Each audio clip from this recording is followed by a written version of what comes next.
Okay, and looks like we're live.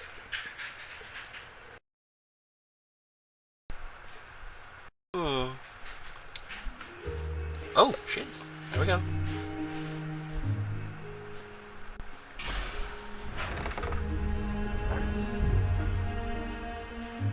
Okay.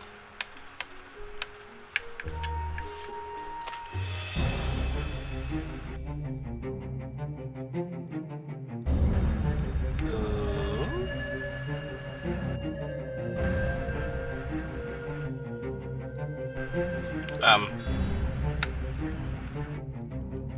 Are we going? Is it loading? Like, the music... I got an ad? I do? Why do I have an ad? I didn't turn on ads.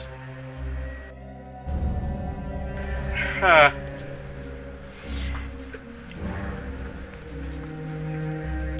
I guess they just... Okay, whatever.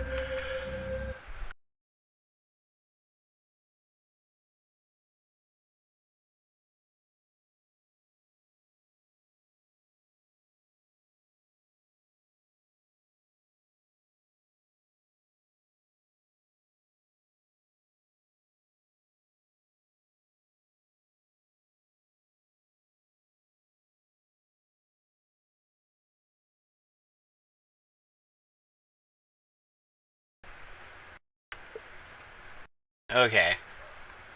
Sorry about that, people. Had to restart. Controller was not working, and things seemed to be frozen. Huh. However, apparently I had an ad, which I didn't know about. Well, somebody go click on an ad. I don't know. Screw it.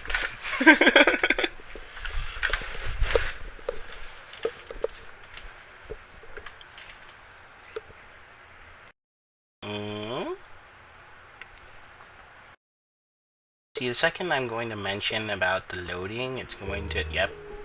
Yep.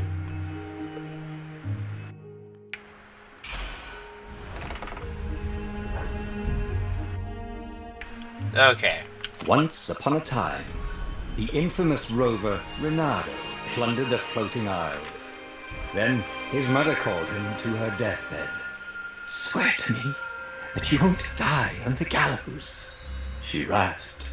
Reluctantly, he swore. And he whiled away his days at home with music, cards, and wine. But the Emperor had changed. He'd been good once, a shy, almost humble toad. He'd built universities. Then people started whispering about mass graves in the woods. Oh shit. Midnight rituals. Victims screaming. Oh shit. The Imperial Ravens would round up entire villages. And no one ever returned.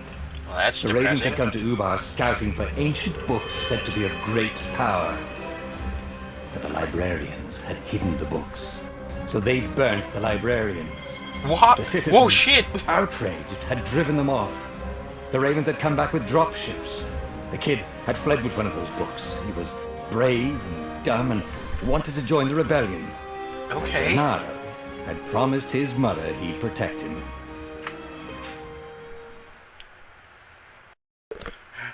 What? This is all going so fast.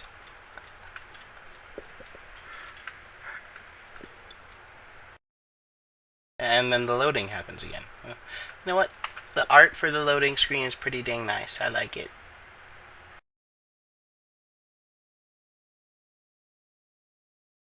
But at the same time, the story is kind of just like zooming along. Like, we're getting right into it, kids. Just jump in, face first. Oh, it's saving. Okay. The kid was looking down, watching his city burn. Oh, Sorry, shit. kid, Renato told the kid. Look, if we give them the book, they'll leave you alone. My mother died for this book! I promised her I'd protect you. Oh, damn it. The kid had run off. God With the damn book, it, of kid. course. So Renato had to run after him.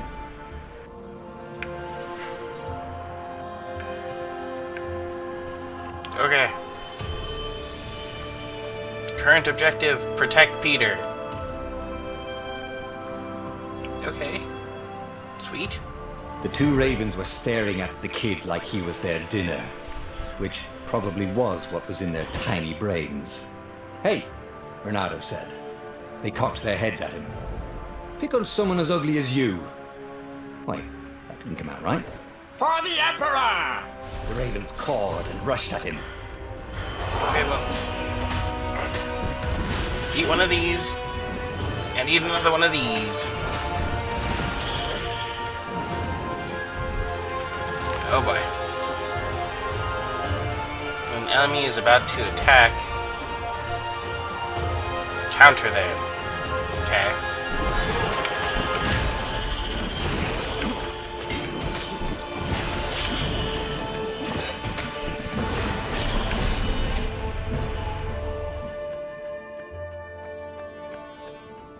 A dropship flew overhead. He hoped they hadn't noticed him. The kid. Okay, so we can hold X to grab. I can aim and throw. Okay. Fuck off of here.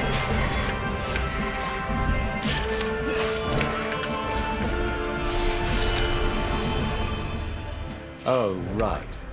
The Gate of Heroes. Someone's idea of a joke, making the Skyship Docks a gated community. You needed a hero's sword to open it. And the kid was on the other side of the gate. How? Who What? let you through? Promise me you'll take the book to the rebels. Or I'm gonna steal your ship. I'm not taking that damn book anywhere. And neither are you. Try and stop me, laughed the kid. I bet you don't even have a hero sword. And with that, the kid hopped away. Had to hand it to the kid. He was an idiot, but he had guts. Where was Renato going to get a hero sword? Ore and wind essence? That sounds about right. I'll need a workshop, though.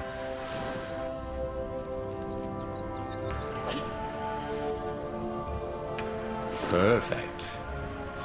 Make a sword. Sword crafting. This is the sword crafting menu. Okay. Collect the required materials to craft this sword. Next level. Look badass. Okay. A hero sword. QED. Sweet. And a wind essence. Okay. Great.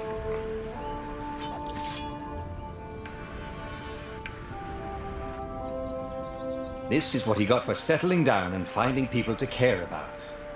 The kid's mum had been a swell cook, and she'd laughed at Renato's jokes, even when he didn't know he'd made one. And then the ravens had come to burn her.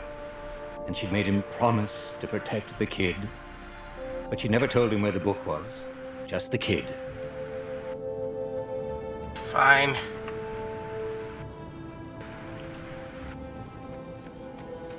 It's like, He came up to a ledge. It was too far to jump. There'd been a bridge here before, hadn't there? And there was Peter, giggling at him. "How'd you get across?" he asked the kid. "Where'd you find a hook?" "I hopped," said the kid. Wise-ass kid. "Hey, look out behind you!" "Q," said Renato. Ah, ravens. wait, what? Okay, I thought...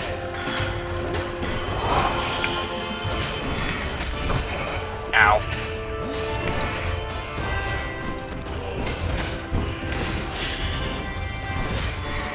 Fuck off. It was time to talk some sense into the kid. Just hook his way across the ledge and chase the kid down. Thing was, he hadn't used his hook since he'd retired. How'd he done it? Maybe if he meditated. At that altar there, he'd remember his old skills. Okay, great.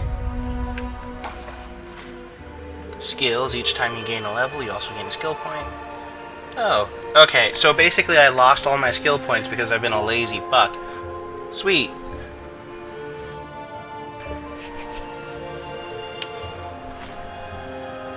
There are 4 tiers of skills. The more truths you uncover, the more tiers I unlock. You can find a description of each skill. You have 1 skill point to spend. Now buy a hookshot.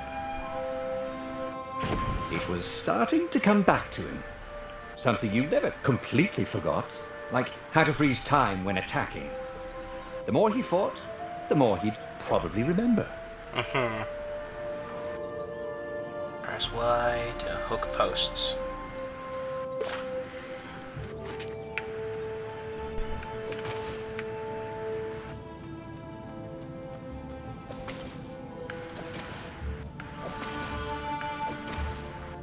And there was the Farfarer. She was the fastest ship he'd ever known. She could do the Kessel Run in 12 furlongs. Well, so the salesman told him. And something told him the kid was about to walk into an ambush. "Stop!" he shouted. "I'm not giving you the book!" shouted the kid, and took off. I don't want the fucking No! book. Just, oh god damn it, you're a moron. But the kid ran for it. And a goggler nailed him with its eye-beam.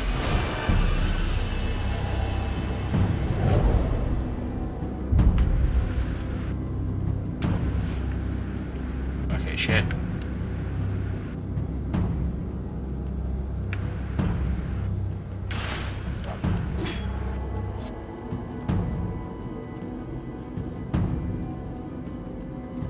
The book was unburned. Next to it were the buckles from the kid's shoes and a kid-sized pile of ashes. Damn it. That's depressing. Why hadn't he lied and told the kid he'd take the book to the rebels? The kid would be alive now. Really pissed off and betrayed, but alive. Oh, damn it. Renato picked up the book. He couldn't let the Empire have it now. He was going to have to get it out of there. He'd be a wanted man. Probably have to join the rebellion just to have a place to dock. Well, he'd hated home life anyway.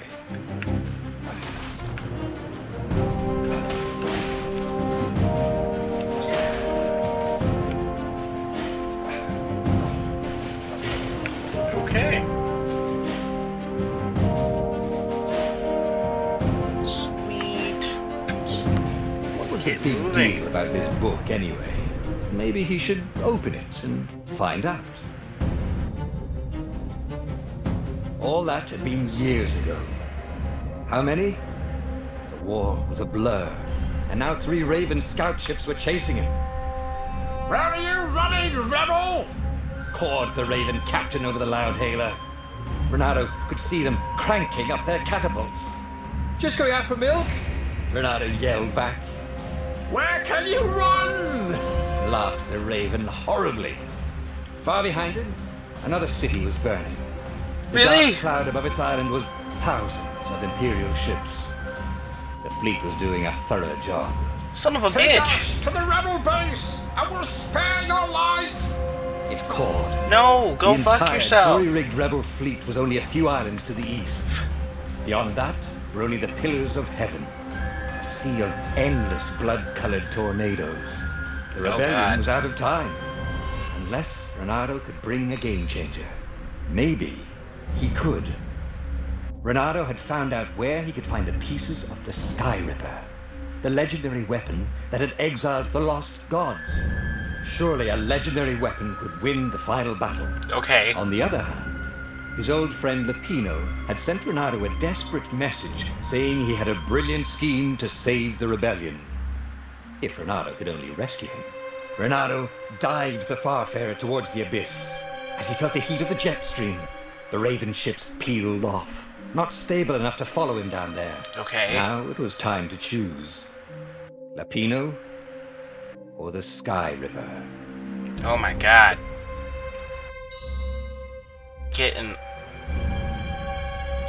Okay, so I could make a good friend, or I could get a weapon that Fucked up gods. Friend, god killer. Friend, god killer. Friend, god killer. Friend. Ah, Lapino. Apparently, the Mad Rabbit had sold a Pegasus that he did not exactly own. Lapino always wiggled out of trouble, given time. But he was out of time. The Ravens had figured out that Lapino was a rebel spy. If the fleet reached him first, they'd string him up for that. Never mind the winged horse. Mm.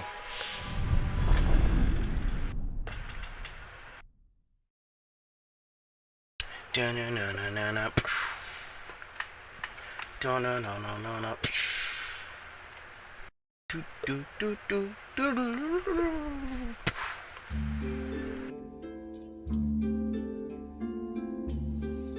Lapino had apparently managed to confuse the judge by arguing that he hadn't actually stolen a winged horse. He'd only sold it.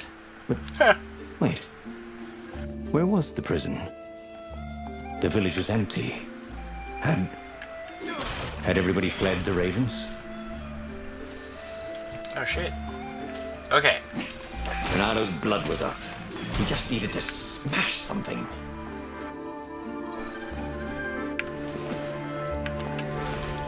Gems. Gem socketing. You can equip powerful gems that will augment both your offensive and defensive abilities. Gauntlet has 3 sockets. Select one of the sockets to see your gems. Each gem has 3 levels. Its effect increases with each level. Okay. Oh, sweet! So, you can find gems in chests scattered through Boreas if you're lucky enough. Okay, cool.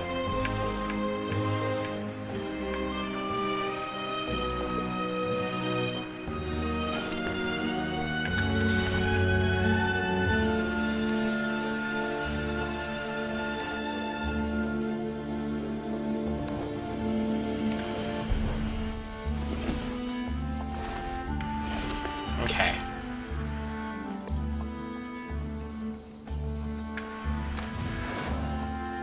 Okay, more ore. Thank you. Okay. It was good to practice your moves, thought Renado. Keeps you limber.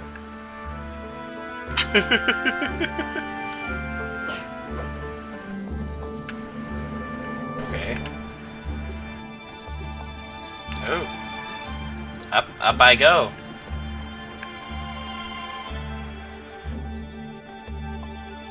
Oh, don't put me down right. Okay.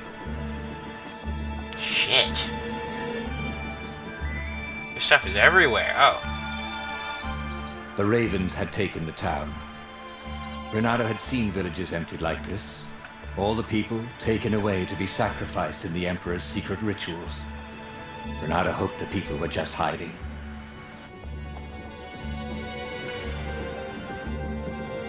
Hell, so do I. Shit. I mean... Okay, anyway, let's get going. He wasn't that good. Yet. Okay, I don't have any skill points. I get...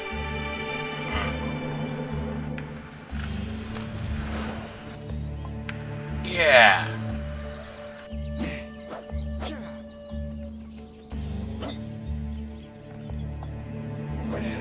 Okay, like, is there a way to get back up there? No? Okay, everything is so wrecked. Oh.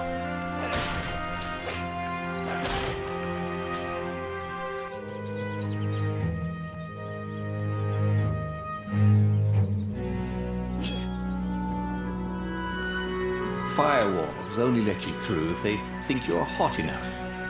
Okay.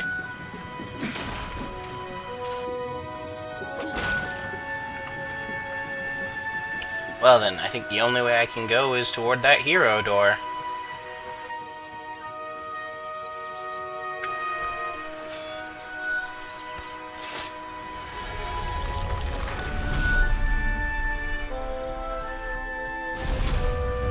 Okay.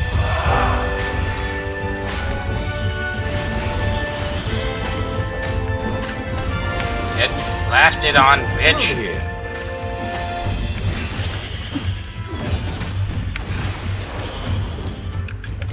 Come here, you bitch.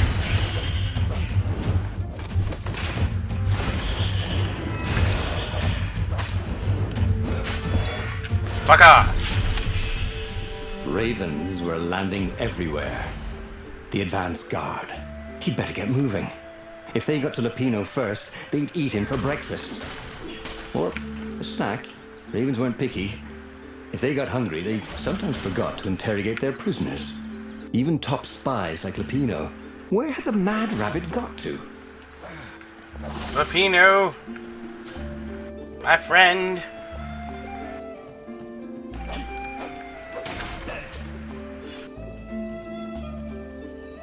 Oop.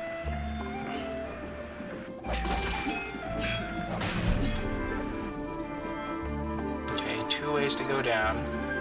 One of them leads to a treasure.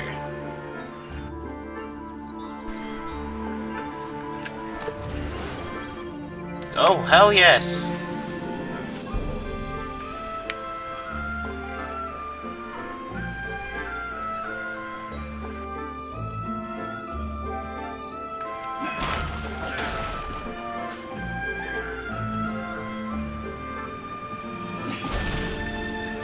Okay.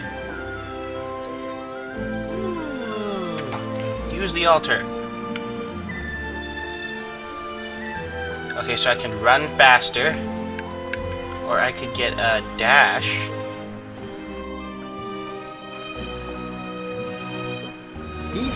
It was starting to come back to him. Something you never completely forgot, like how to freeze time when attacking. The more he fought, the more he'd probably remember. Okay, awesome.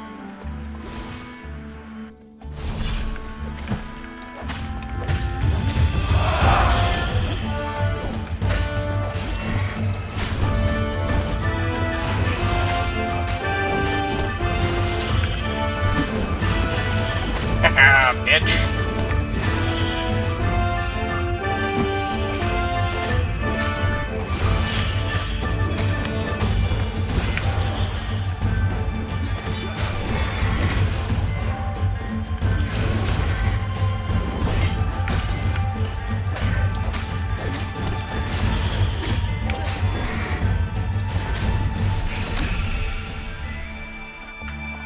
Yeah.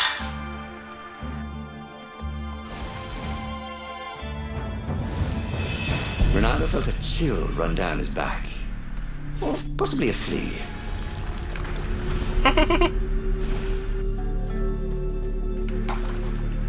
Oh, no, I don't have another yet.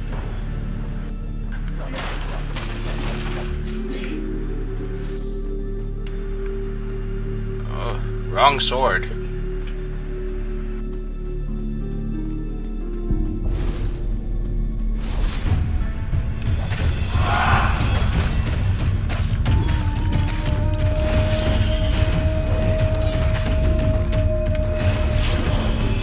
Renato felt ready to become faster, stronger, bolder.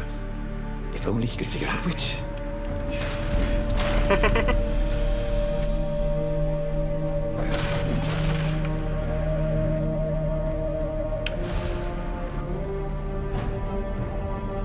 Ah! Dirty and bloody, Renato finally reached Lupino. The rabbit was practicing his shuffle. Renato recognized the cards. It was Lupino's favorite deck. Oh, I thought you were in danger. I am. The ravens are coming. Oh, the prison thing. Right, yeah, see, this guard owed me 53 ducats, so we made a deal. They're very reasonable people, actually, for weasels. Now, I got a brilliant plan to kidnap Zenobia. We capture Zenobia, we find out what she knows, and that's the whole war right there. Easy peasy, lemon squeezy. Capture the Emperor's greatest general, who also happened to be a deadly sorcerer, and oh, his only daughter. That would be worth it. On the other hand, he could still get to the core of the Sky Ripper, even if he couldn't get the whole thing. It must have great power. No. I think we're gonna go after the Zenobia. Zenobia wasn't just the Emperor's daughter, of course. She'd been Renado's best friend in Sword Fu school. Sword And you're Fu. still mad for her. The rabbit reminded him. They'd been close. She'd told him things no one else knew. But she never told him who she really was. She knows all the Emperor's plans, chuckled the Master Spy. She won't give them up easily. She'll tell the interrogators, all right, said Lapino. Taking her would change the game, all right. Yeah.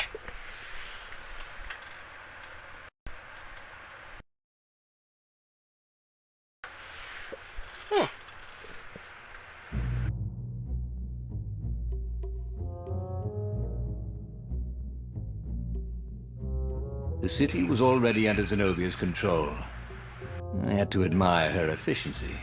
Renato shivered at the thought of Zenobia at the mercy of the interrogators. Could he really I turn her can't over to see them? anything. But this was war. It wasn't meant to be pretty.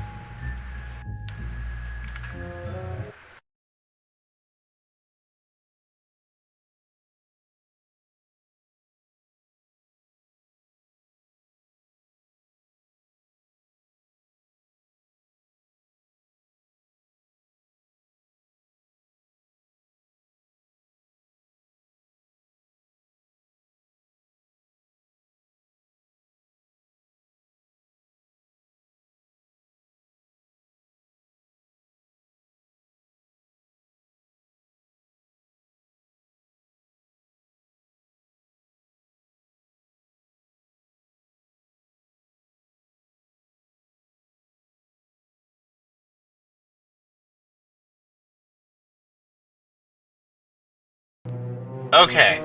Okay, we're back. That was weird.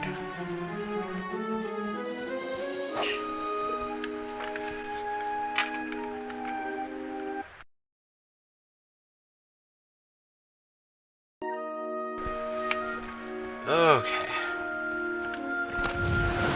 Once, Renato had been to a dungeon where all the chests were locked. It was awful.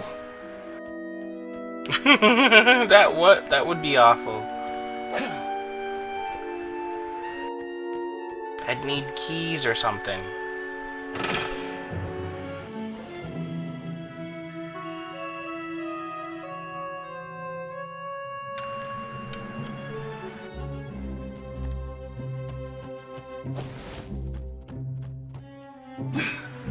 Okay.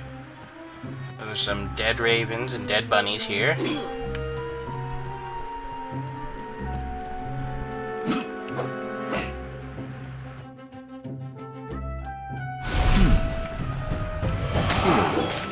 Hero sword. Ice wall.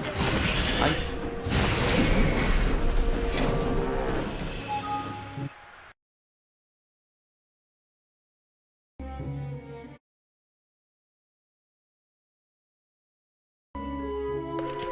Wrong sword. Oh.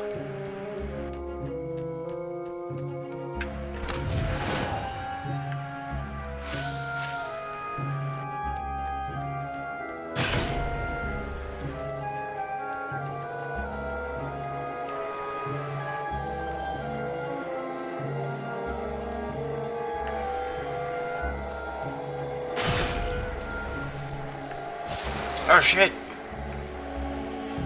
Okay.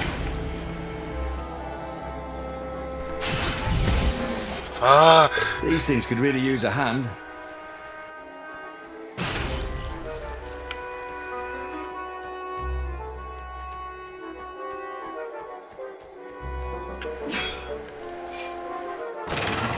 There we go.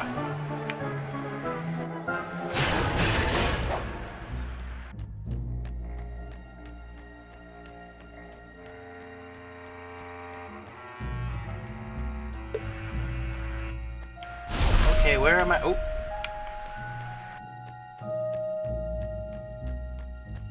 Okay, nothing over here.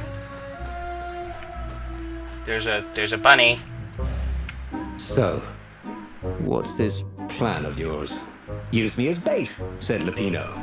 And he outlined a slightly complicated plan that involved geese, a net, setting the Farfarer a little bit on fire, Lupino dressing as an old blind toad, and Reynardo hiding inside a monstrous watermelon. What could possibly go wrong? Thought Reynardo. Oh God. Oh, this is gonna be fun, said Lupino, as he ran to go set up his marvelous plan. If I craft a sword now, it's gonna be really short.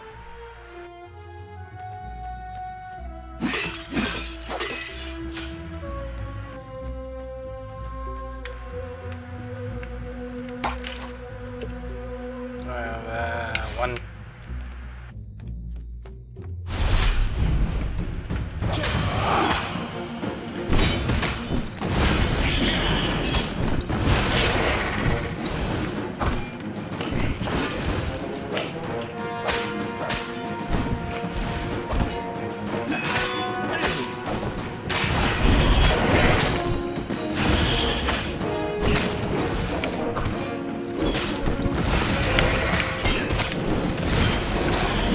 Oh my God, combat is really good.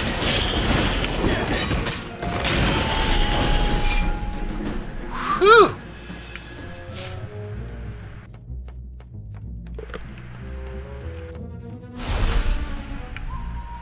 Like, it looks kind of basic, but then you actually start, like, doing stuff. And you're just like, oh, wow, I didn't think I'd be able to do that. Reynardo felt dubious about the whole plan. With every step, he was waiting for it all to go horribly wrong. But against all odds, Lupino's idiotic plan worked. Zenobia's ravens ran off after the geese, the net dropped, and Reynardo jumped out of the watermelon and put his sword to Zenobia's throat. Reynardo, she said, are those new scars? They look good on you. You never returned my velvet jacket. It was my favorite. You look stupid in velvet. Oh, what does an imperial princess know about style? Oh, get a room, you two, said Lupino. But the fleet was coming on fast, so they put Zenobia on the Farfarer and took her east over the Nexus. She'd vanished from Swordfu School, from his life, without even saying goodbye, without ever telling him she was the Emperor's adopted daughter. Ah, Lupino was right, Reynardo thought reluctantly. She knows things. She recognized his look. You're taking me to the interrogators, aren't you? She said, wide-eyed. And then she jumped, with horror. Reynardo saw Zenobia plummeting. Then he saw the Nexus below them. Cats always land on their feet. Oh, she'd head for the Imperial outpost, yelled Lupino. You have to catch her. Right. Time to chase down my girlfriend.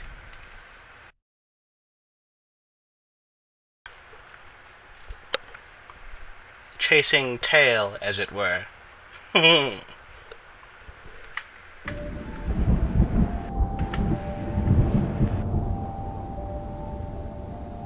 here, lass.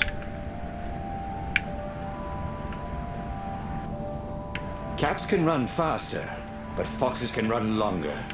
If he ran, he could head her off before she reached her minions at the outpost. Well, he did love a good chase. There was an inscription. Praise the sun. Praise the sun? Really?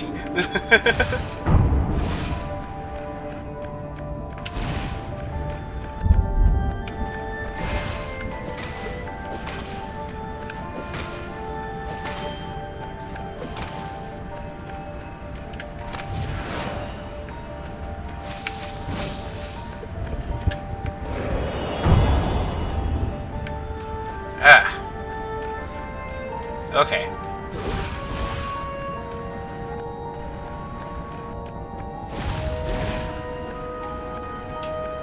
And this is why heroes are called dashing, Reynardo thought. See?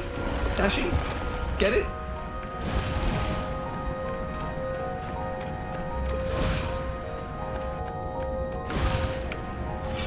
Okay. Oop.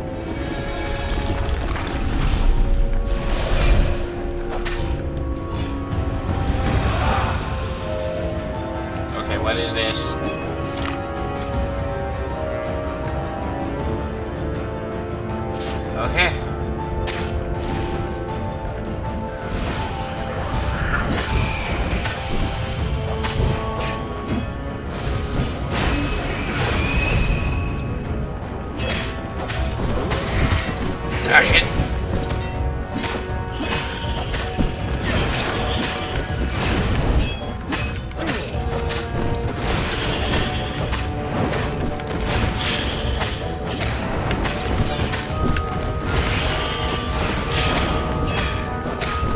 Die. Okay. Yep. Yep. Who needed bridges anyway? Oh no, come here, come here, come here. Don't, none of you fall off of it. Yeah. What is this? Oh, okay.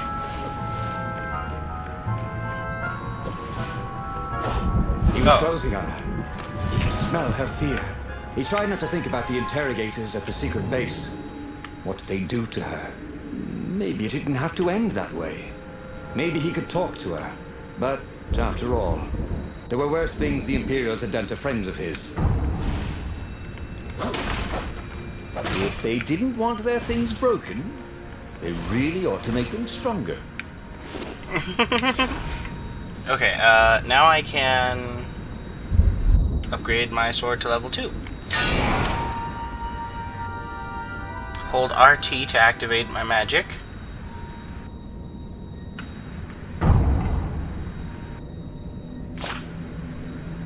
Okay.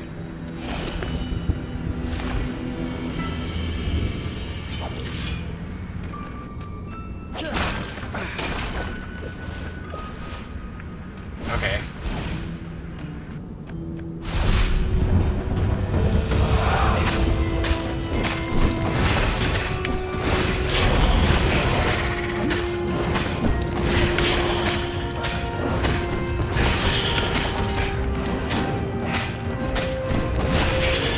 Okay. And whoop.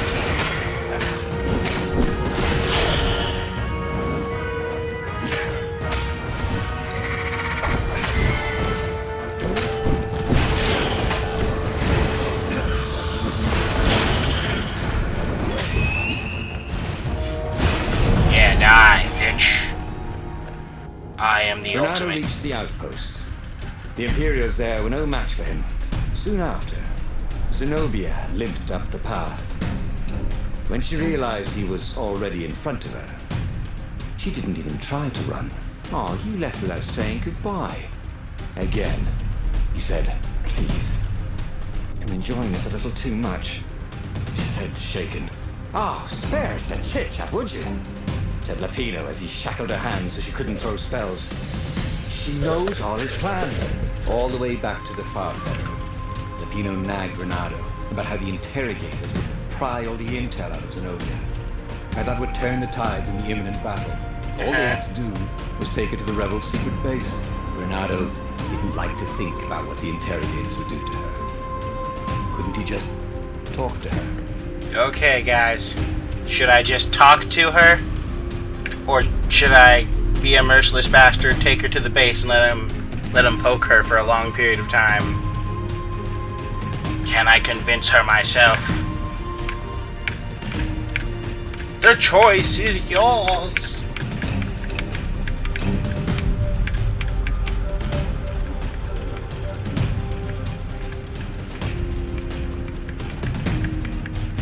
Okay, mercy it is.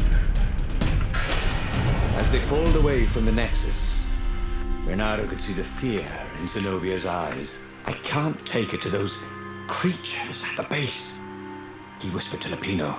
"Ah, you've gone soft. Soft in the head. We captured her for what she knows. I'll take her to the mountains. Tell all the horrible things the Emperor's done. Yeah, believe me, she'll turn." And he turned the wheel. "The hell you will!" shouted Lapino, and he grabbed the wheel back from him. The two of them wrestled for control of the ship. It shot off like a mad sparrow. Suddenly, Renato was falling. Okay. I'm falling now. The frogs look rapey. Yeah, we got ourselves a cat. Well. Like, no, don't do that. Don't do that, frogs. You're creepy as fuck. When he came to, Zenobia was standing over him. "Why didn't you take me to the base to be interrogated?" she demanded. Do you know what's left of people they interrogate? This is some trick, isn't it? To make me fall for you again. Well, I won't. Oh, I don't go give on, a then. fuck. Scurry back to your ravens. I can't stop you. But strangely, she didn't. As Renato set off to find the Farfarer, she followed him, keeping just out of sight of the ravens. Whatever, man. Find the Farfarer.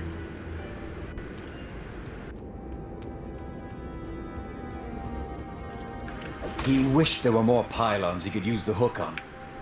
They really needed to construct additional pylons.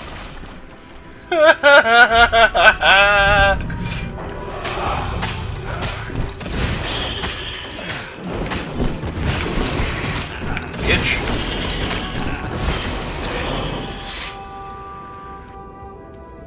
Mine. Gimme! Yes. I like this.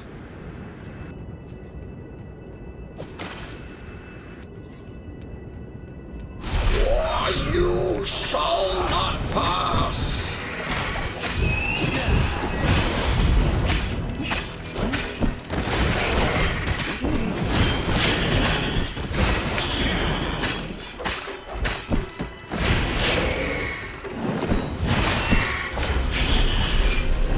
Get tossed. Yes. Okay, is there anything? Okay.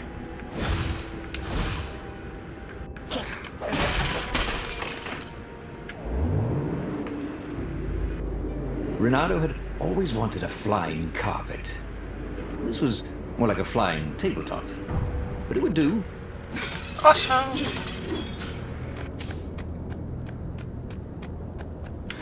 Ooh. Okay. If I go that way.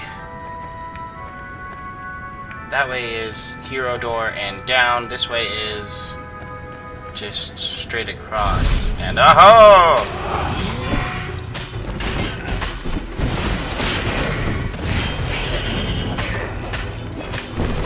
Bitch.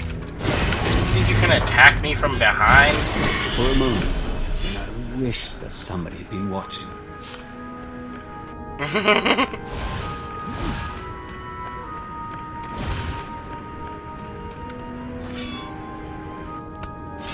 Get stabbed.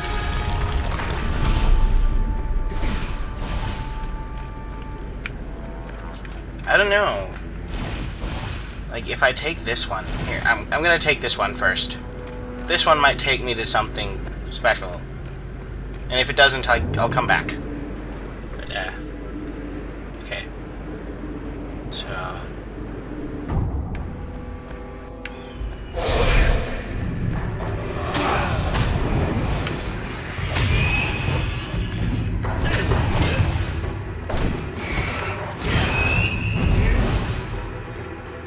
Come at me!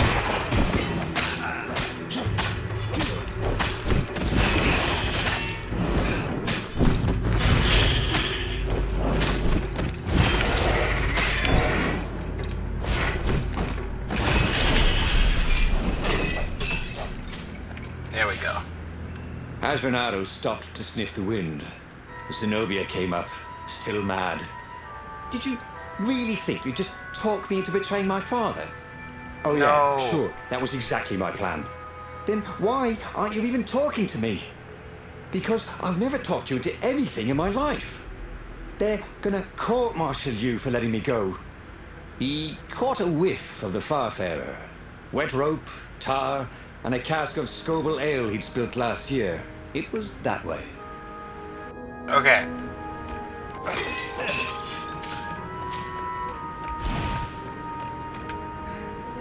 Can I not go back? I can't go back.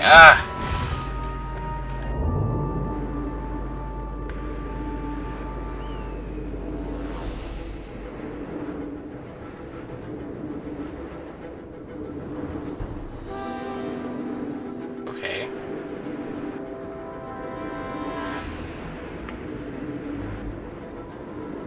Oh, okay. I'm just going all the way. Oh, okay. Renado's Jeez. paws were getting numb. Calaveras really didn't want company, did he?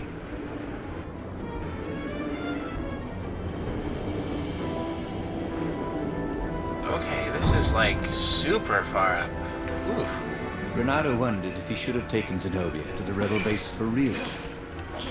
Maybe she wasn't playing him after all. After the bleak talk about the Emperor's dark secrets, he was regretting his suspicions.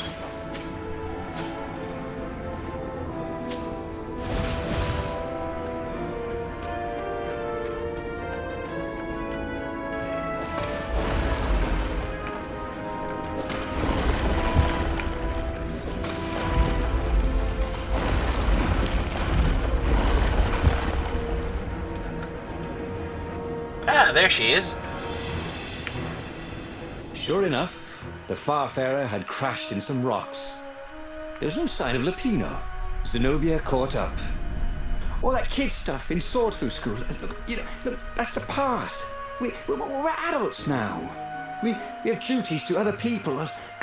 We have destinies. Yeah, What yeah, are sure. you talking about? And you are the most arrogant, slow-witted, light-fingered, mercenary, immoral, reckless. Run away with me, said Renado, and he realized he meant it. Just like that, she demanded. I will, if you will. So Oh god. she kissed him. And it was the best kiss he'd Oh god ever damn had. it. They held hands as they boarded the Farfarer. What Renado is felt this? light-hearted, like the winds that were playing the rigging like a balalaika. But Lupino, I need to get back Damn to it. Lupino, he said, suddenly realizing he could have been captured. A prisoner. He's not. How did you know? He saw something in her eyes he didn't understand. He fell, didn't he? Into the abyss. She looked away. Wouldn't answer. But then a bolt smashed through the Farfarer's keel. The broken ship plummeted out of the clouds.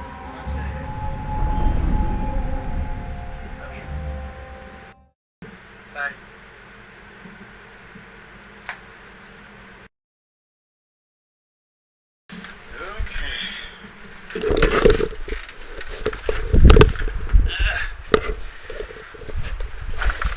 I didn't get to see the ending.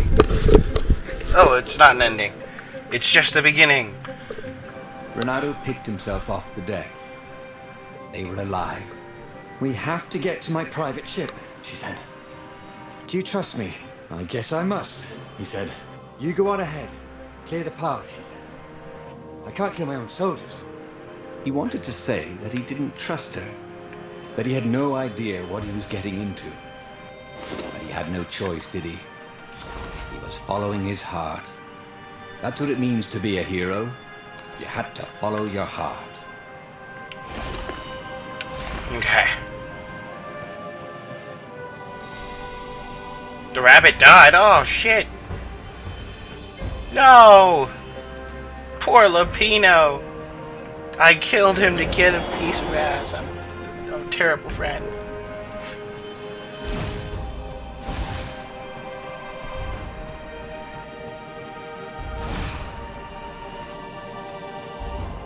I'll just have a dash, thought Renado.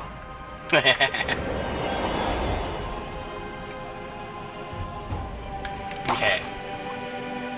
I have 3 points. True sword flow. Attack enemies at any distance. Huh.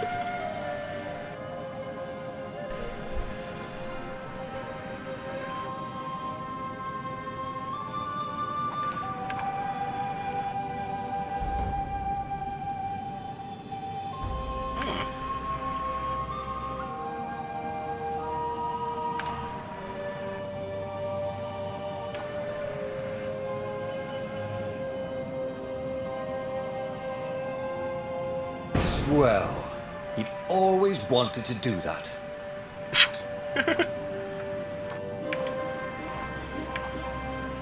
Okay, health and health and health and sword magic. Ooh.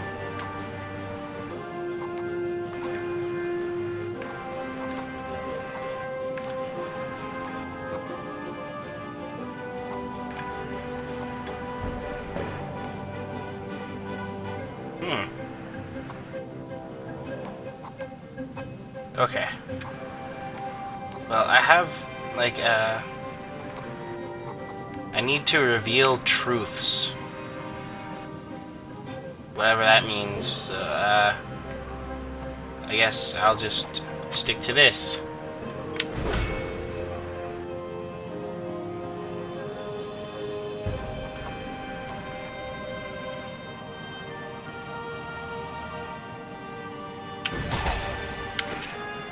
Okay.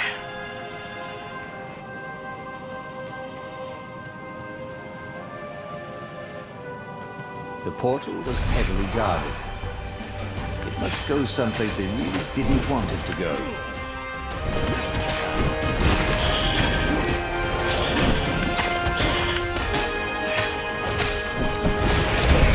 Ow.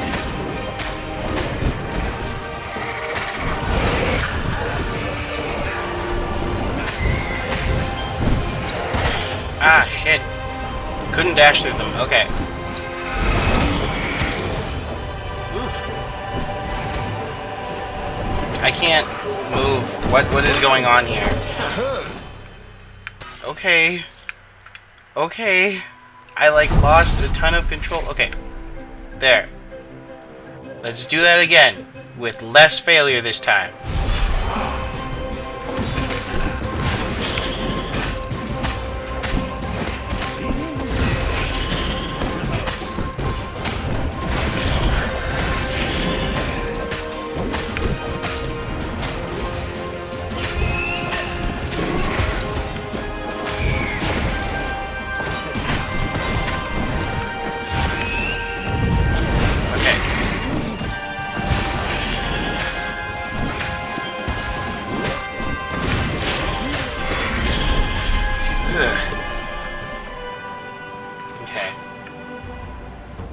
I don't know what... Bernardo wondered idly if people who had built these poles had really, really long tentacles.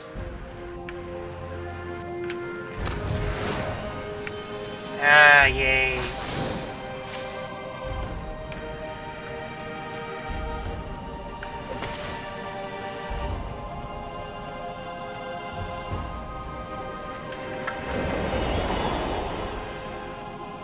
Oh shit.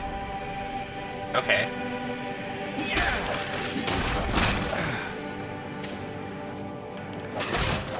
It wasn't his fault.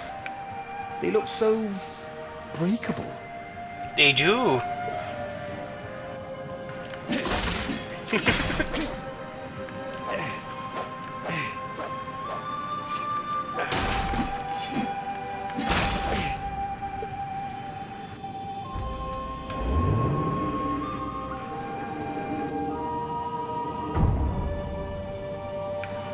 Okay.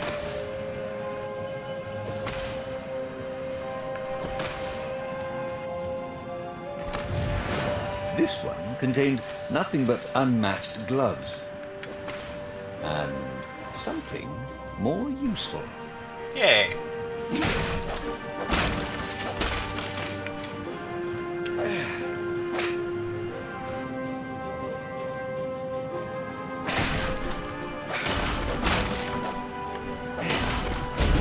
Okay, I think I should go... Well, I don't know. Screw it. I'll step on this one. Can't we just agree to disagree? Said Ronaldo. No?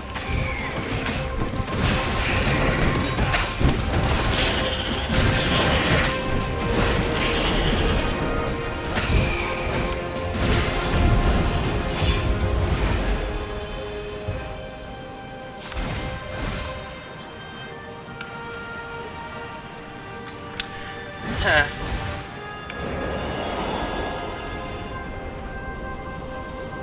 Oh, okay.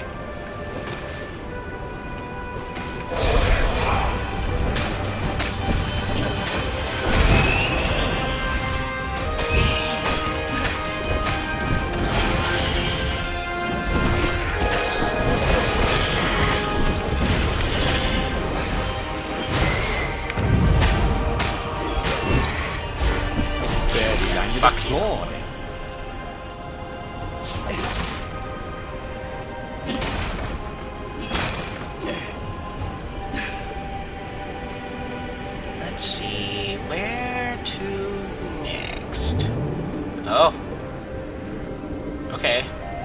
down here. That works.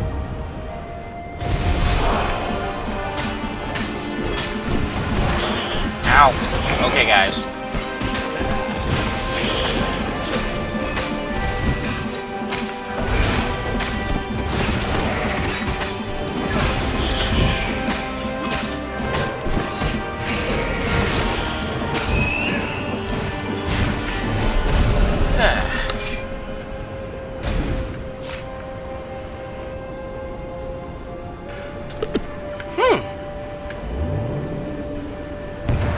Oh no, screw that.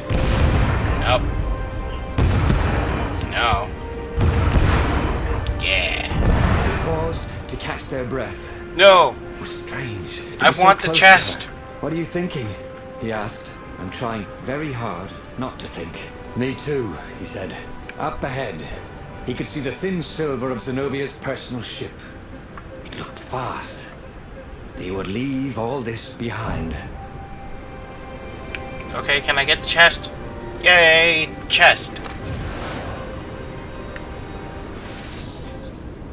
Okay.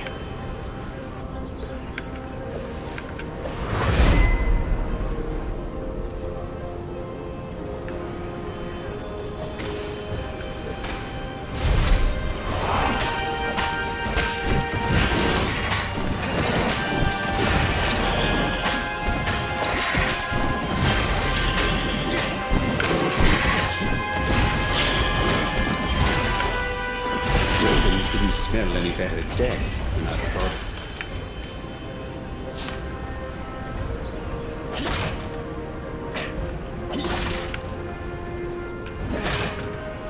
No, no, no. Okay. Oh.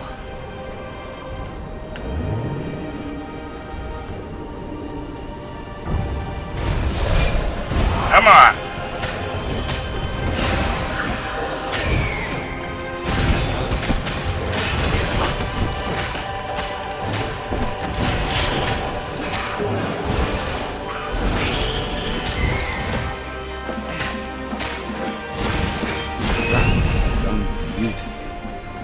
What was a bard when you needed one?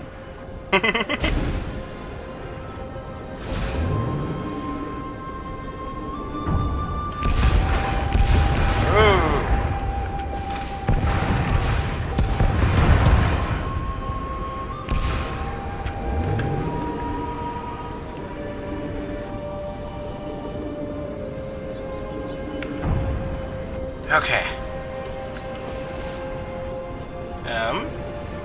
Okay, I can't get over there, it doesn't seem. I wish I could. It looks like there's something interesting there, but whatever. Fine. There were stickers all over the platform for really hot lady foxes, with pictures and addresses and everything. Oh shit. Okay. Shield grunts will block your attacks. Okay.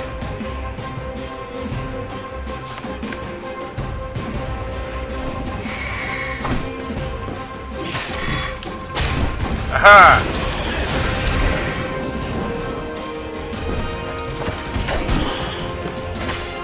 Could not see you preparing to attack me.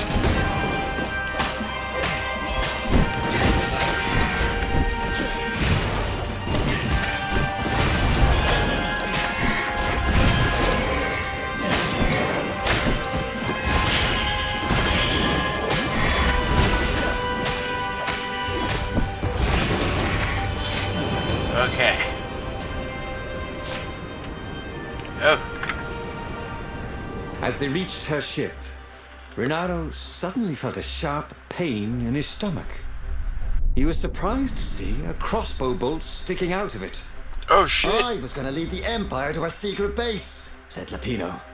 But no, you had to screw up my plan because you still got a thing for her. Oh shit. Renato stared at Zenobia. The kiss, was it real? She said, with a look of indescribable sorrow.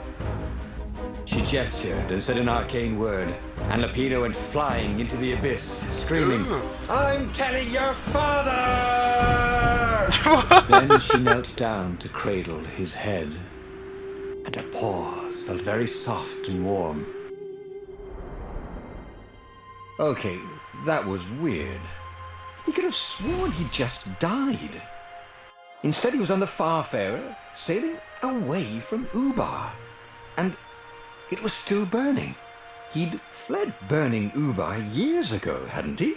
New story And completed. now he was back there. Story 5, don't think Had twice. all those years What kind of fighting the hero are Empire you? A been hero who always nothing follows but a his heart. vision into the future? A useful vision if it was true. He learned something. Lapino was a traitor. Renato had suspected there was something wrong with the Mad Rabbit. But now he knew there was malice behind his goofiness. Holy shit.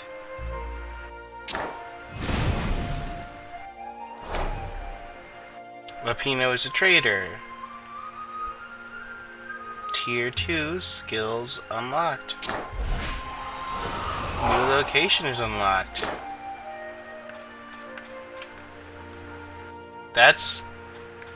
wow. Okay then.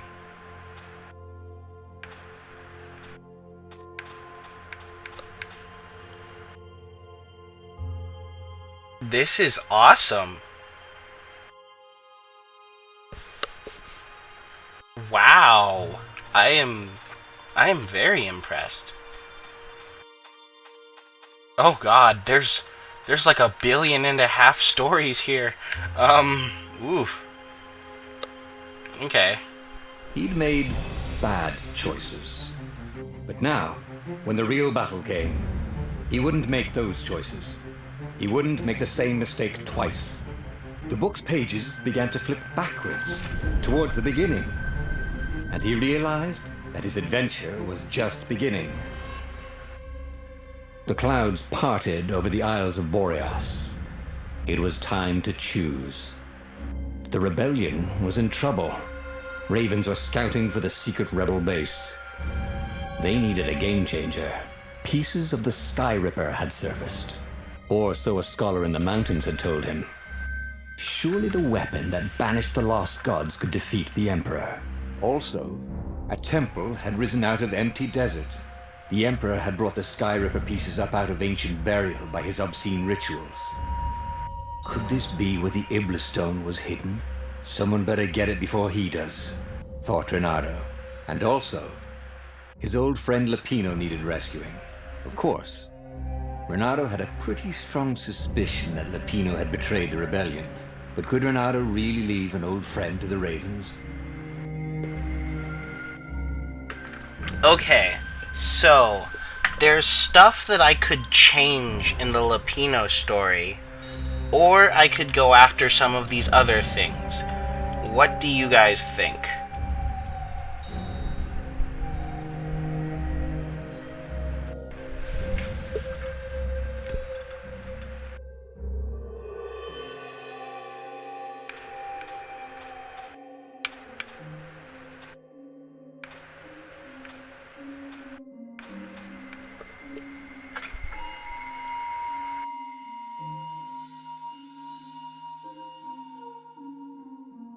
Okay, so we have 1 vote for changing the Lapino story.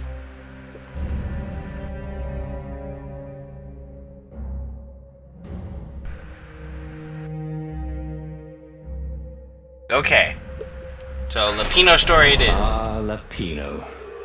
Apparently, the Mad Rabbit had sold a Pegasus that he did not exactly own. Lapino always Resume the game. wiggled out of trouble given time, but he was out of time. Okay.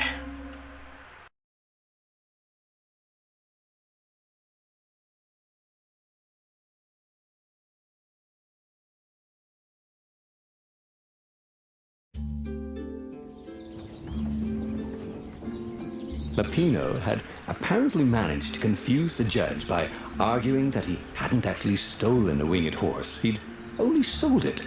But wait, where was the prison? The village was empty. Had everybody fled the Ravens?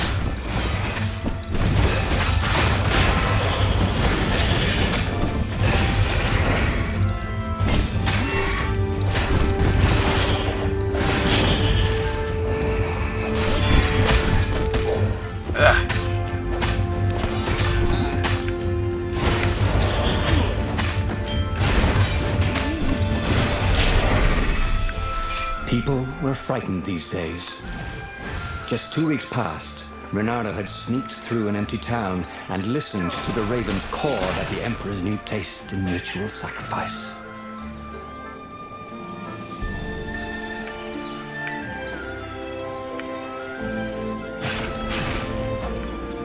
Sleep tight, thought Reynardo.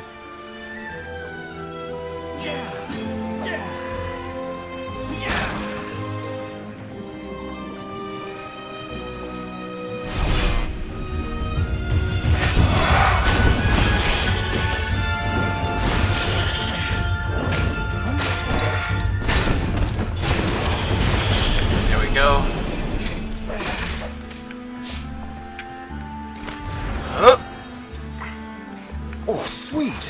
A gem. All he needed now was a workbench, and he could slot it into his gauntlet.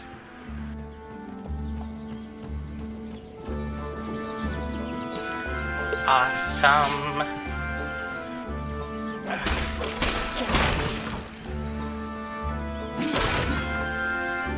Come here. Is this like what? Is this the invincible? Okay.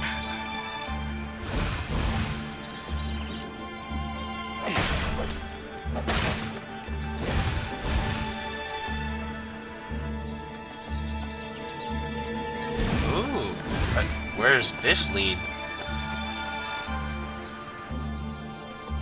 Hey! Hey, a workbench! He could try out his new bling. Hell yes.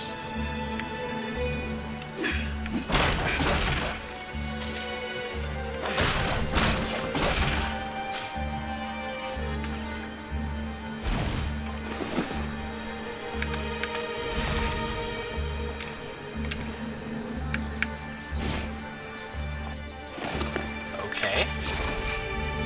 And this sword is at maximum level, but I can make a fire. I can make the firestorm.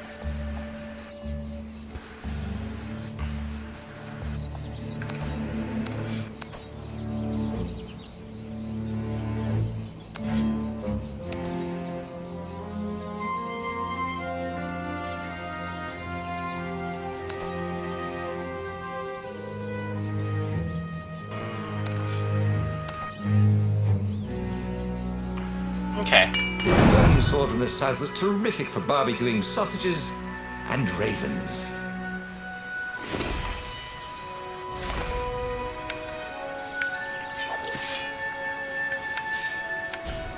Okay.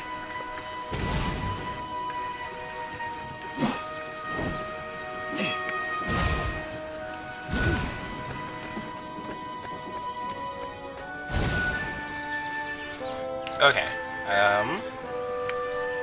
Let's see. Stuff over there is fine.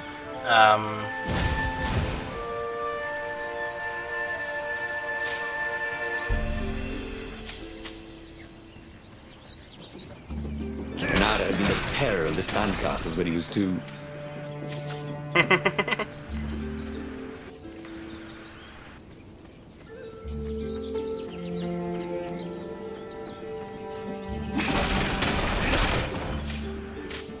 Just gonna cut down everything I possibly can. Okay. Like, it wouldn't let me come through the actual cityscape before. So this is actually really cool. Oh, get fucked! Anyone ever tell you have a lovely eye? No?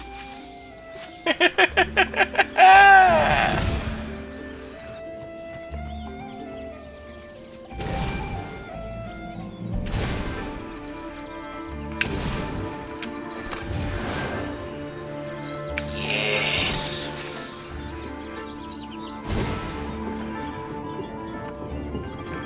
Oh, yay! And I can use the fire. Okay, great, I need great. more materials, thought Reynardo. You chunked door. Yes.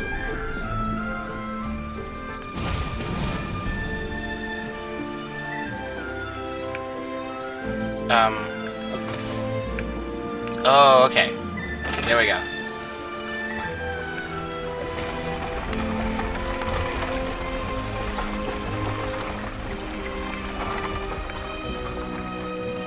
He'd once been a pirate captain. He used hooks to get around his ship. Oh, what was his name again? Woo!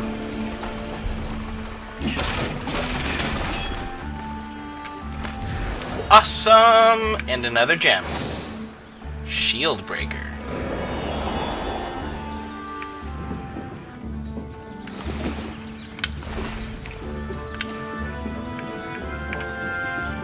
Your hits cause shield grunts to drop their shield. Awesome!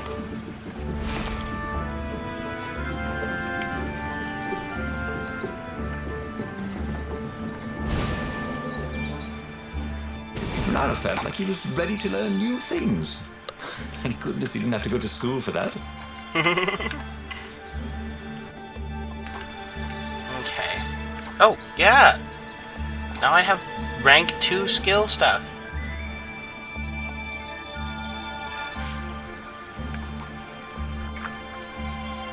True Sword Fu. Attack enemies at any distance. Auto-activates when reaching a certain combo threshold.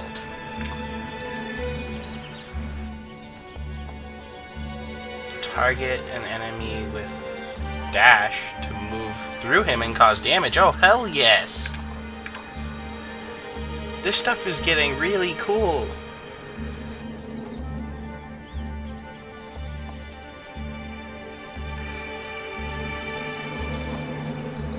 Okay, let's go with... I mean, my maximum health is fine at the moment. Getting another stamina bar could be cool. Running faster would be nice too.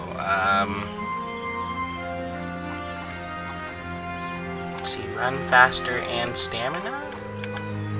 Maybe?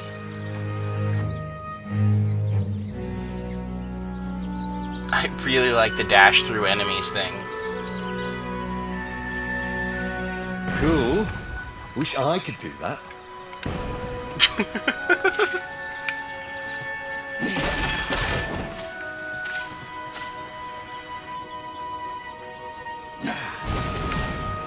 Okay.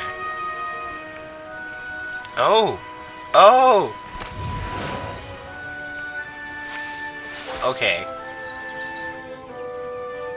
Stuff is really awesome. I really like this game.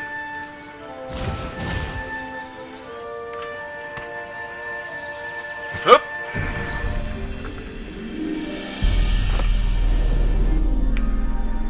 Oh, fuck yeah.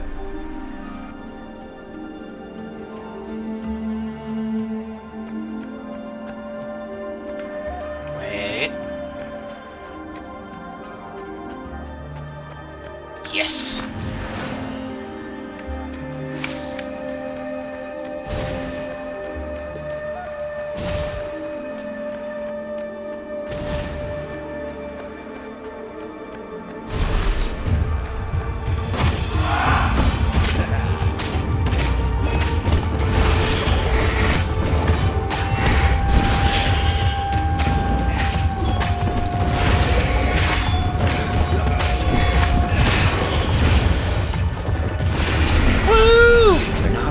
Ravens were landing everywhere. The advance guard. He'd better get moving. If they got to Lupino first, they'd eat him for breakfast. Oh, okay, I can run in A this. snack. Ravens weren't picky. If they got hungry, they sometimes forgot to interrogate their prisoners. Even top spies like Lupino. Well, unless he really was a traitor, obviously.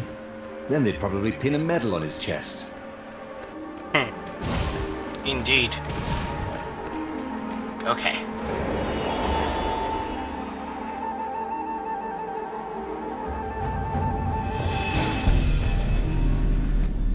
Lupino would betray him. But now Renado knew that. What would Lupino do if he knew that Lupino was going to betray him? Well, He'd concoct some crazy scheme, wouldn't he? That used Lupino's betrayal against him and it would blow up in his face. Yeah.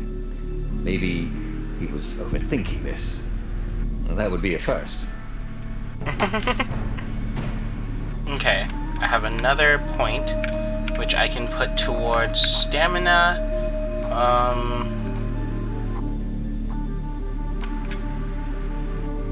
Grab damage could be good.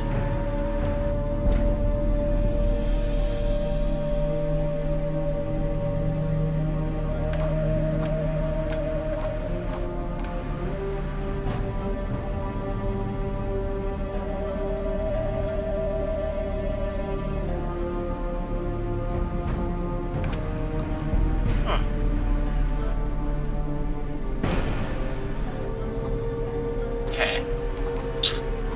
Yeah.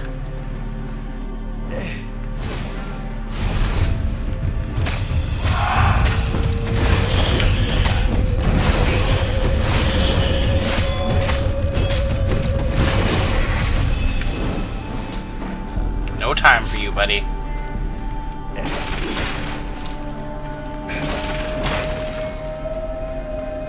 It's like, how big of a badass can this fox be?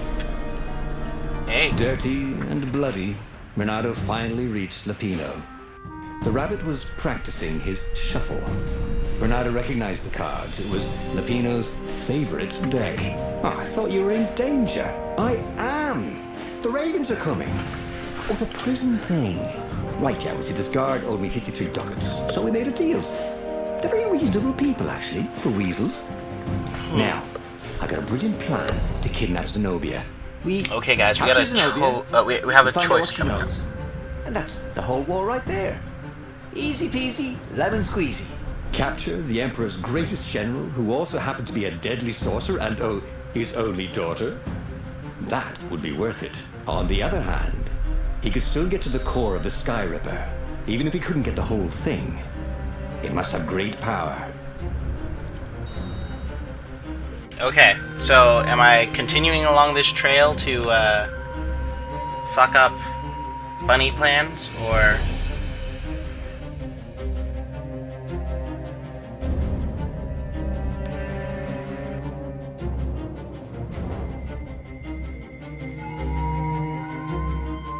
Yes, I know that. That's why I wait a while.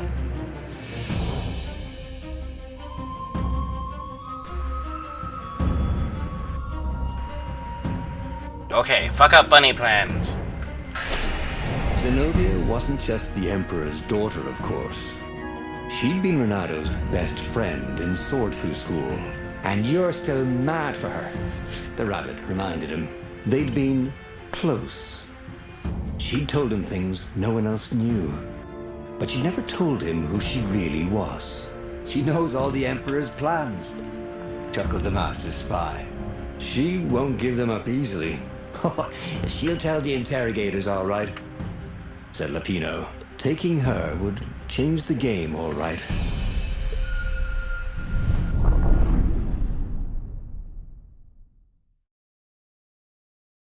Here we go.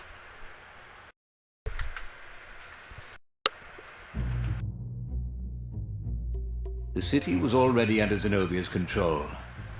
I had to admire her efficiency. Renato shivered at the thought of Zenobia at the mercy of the interrogators. Could he really turn her over to them? But this was war. It wasn't meant to be pretty.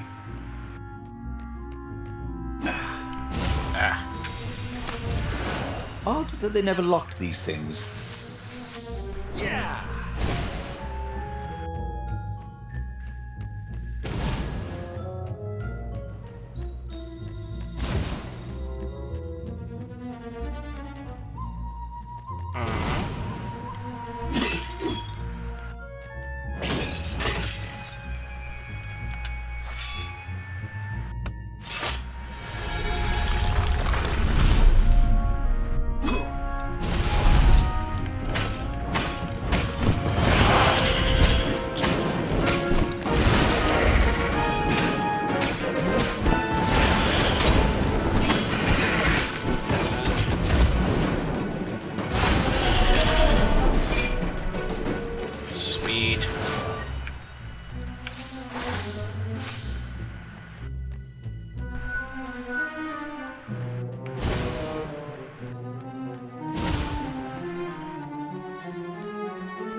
Oh, hell yeah. Come here. The city was burning, and there was no one to put out the fires. If somehow Zenobia survived her father and inherited his crown, what sort of empire would she be heir to? But he couldn't think about that, could he?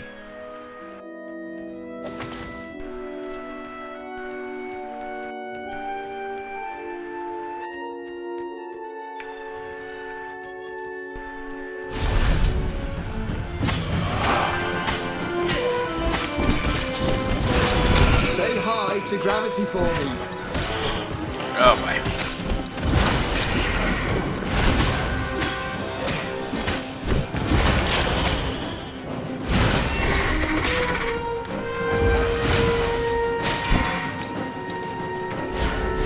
Bye.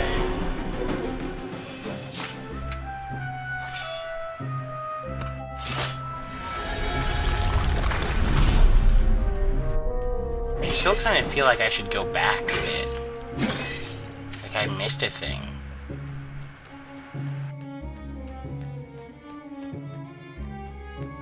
Oh, there's a fire door. You couldn't hack this kind of firewall. You had to warm it up to you.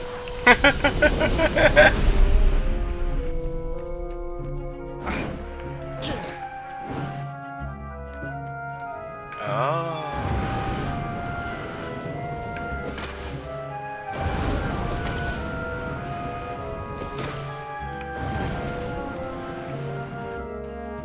L to the S. This jewel was more than sparkling. It had arcane power and an engraving. To Cindy. To Cindy.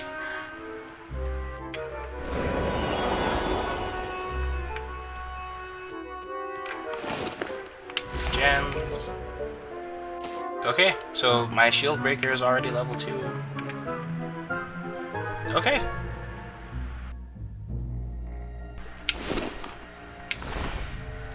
So now I'm just like gonna carve through shielded enemies.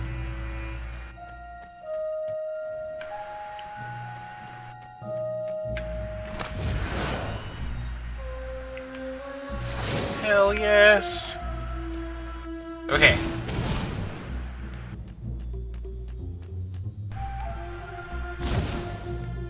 Sorry, mustache, thought Renato. Oh crap, okay. So it does cut you off after a little bit.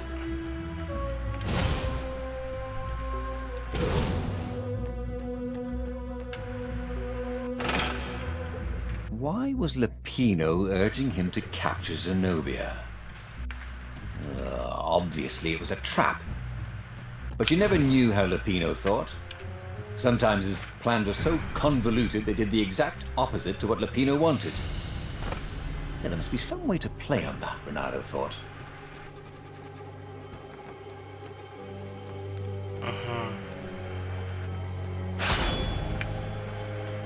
Well, the eyes have had it.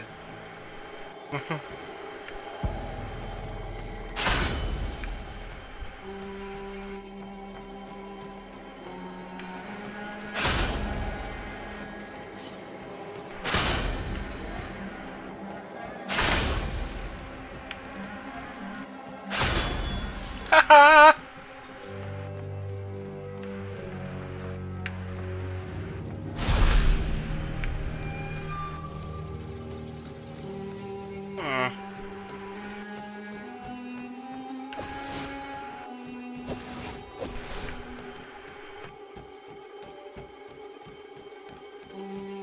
Now that's interesting. Ah!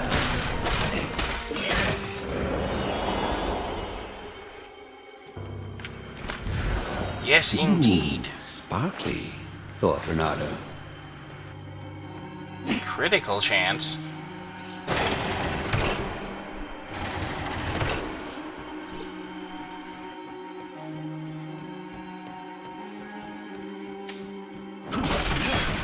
Oh shit.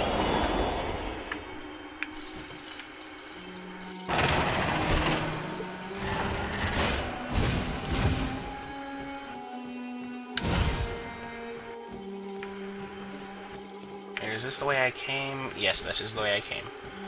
Okay. Sometimes, Renato really hated inanimate objects.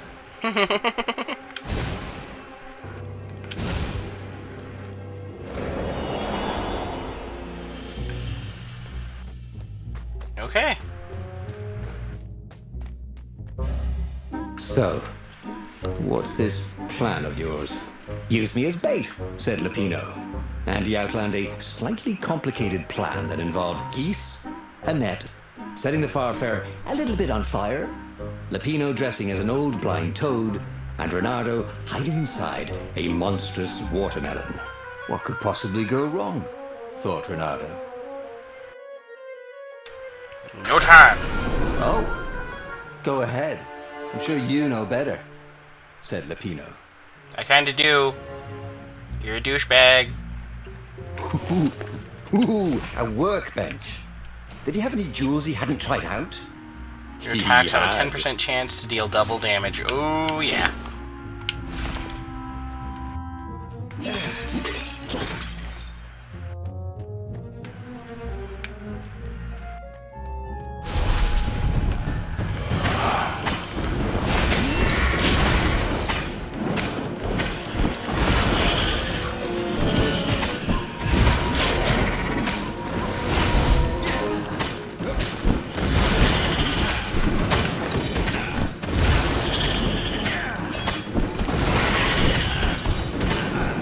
Ah, bitches!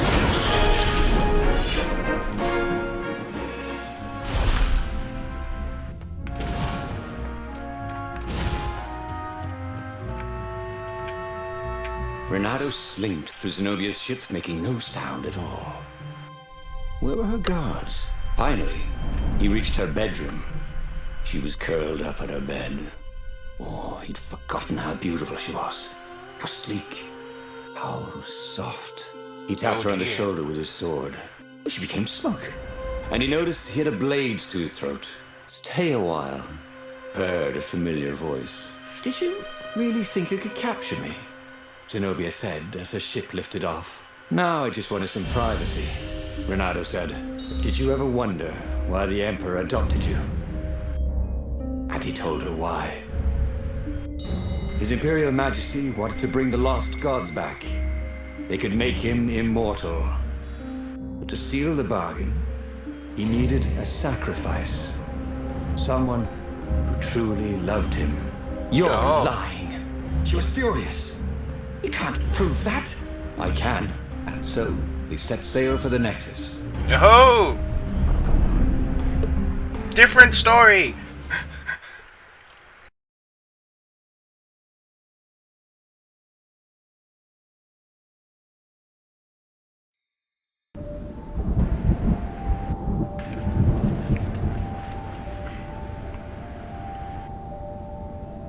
The scientists at the observatory have resurrected one of his victims. Well, he's not exactly alive, but it can talk, and it can't lie. You took a big risk. You know, I could just cast a spell to make you tell me where the rebel base is. And you wouldn't consider that cheating?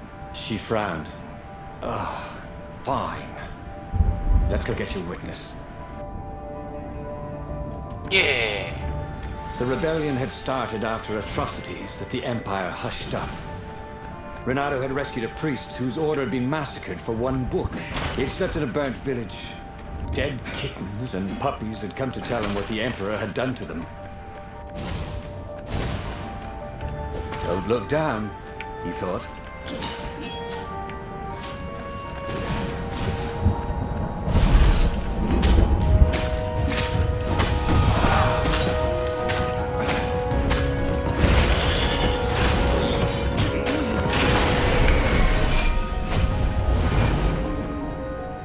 Heck yeah!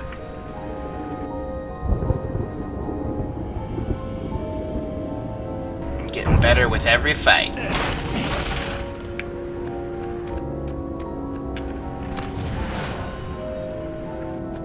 I wonder what I could make with all these sword crafting materials, thought Renato. Okay. Slow down time after a successful attack until your next action.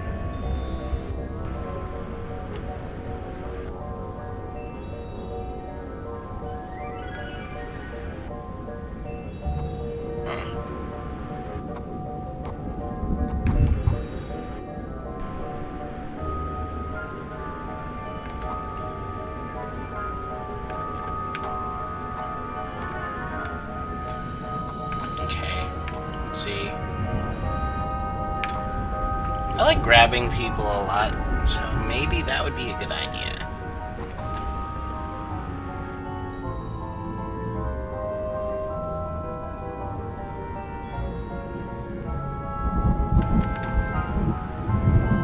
He was more and more extraordinary.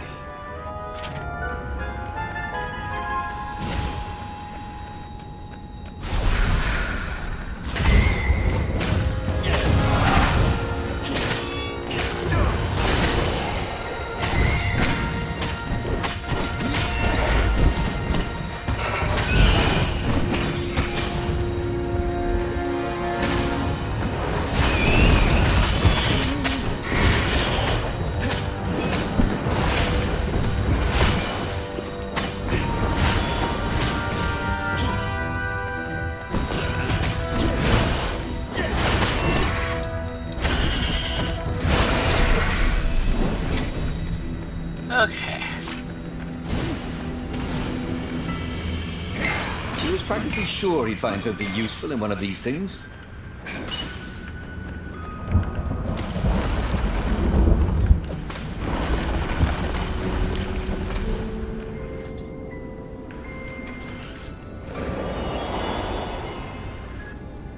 She caught up with him. Don't you think I'd know if my father started practicing black magic? Why? Would you want to join in?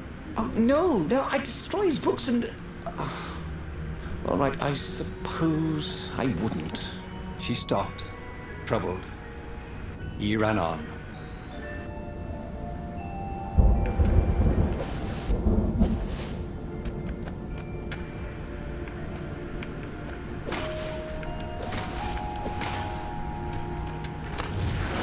There was a cat in this one. And something useful.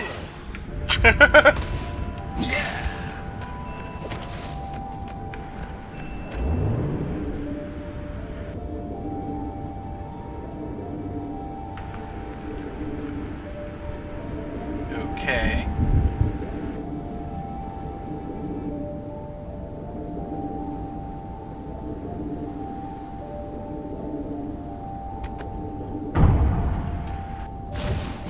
The scientists on this island had been investigating the Emperor's dark rituals on their own. They were neutral in the civil war engulfing the Empire, but they could see that the dark magics the old Toad had loosed were changing the world. Renato hoped he and Zenobia weren't putting them in danger. Okay. Water sword or stronger fire sword?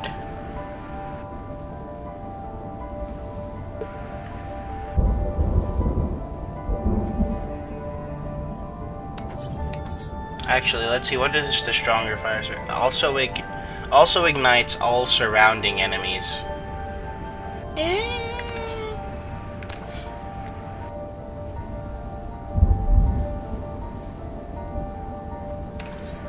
Nah, the fire upgrade doesn't seem really worth it. And if I get the ice upgrade, then I can open more doors. So I'm gonna go with the ice upgrade. Can't wait to get the wind sword though. Ooh. Void blade. This sword from the frigid north was really useful for making popsicles and birdicles.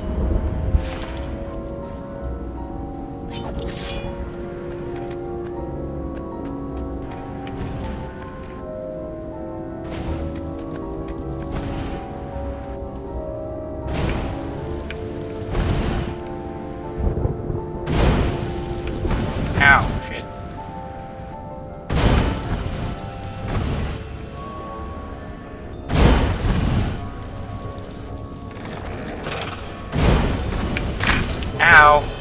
once, he didn't have anything clever to say.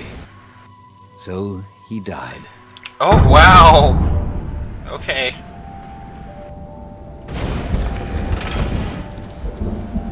Jeez!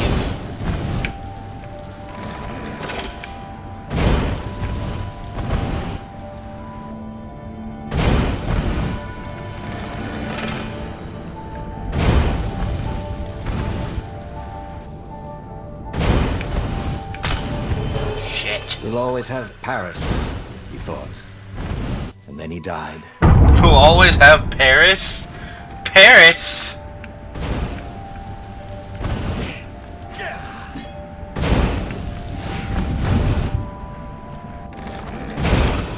Oh shit.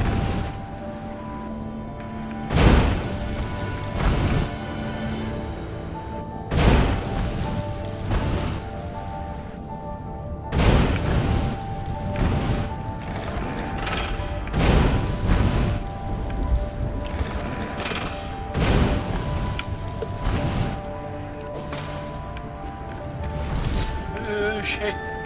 Boy, some people were just liable to explode if you upset them. Watch out for explosive ravens. When hit or thrown, they will explode after a few seconds. Shit. Okay. They said after a few seconds, not after like the second you hit him.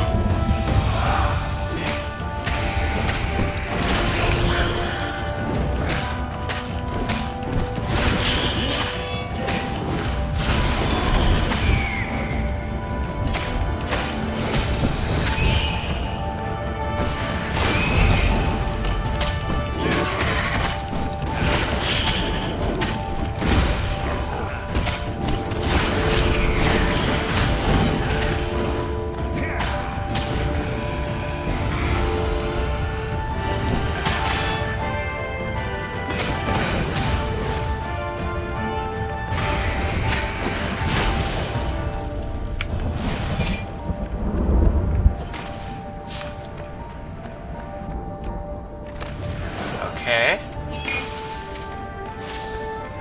Renata felt a little better.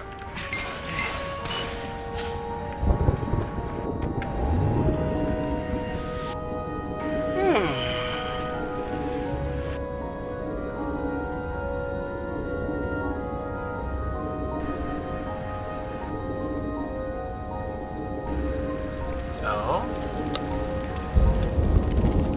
What the hell happened here? Oh god.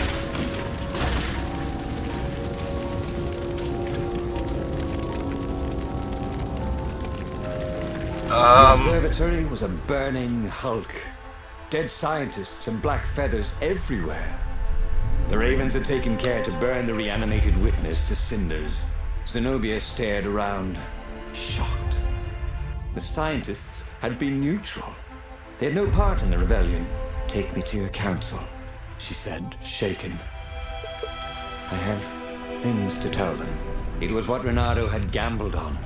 The Zenobia would turn against her father once she knew his madness. But the rebel base was secret. Could he really risk taking the Emperor's daughter there? I trust her.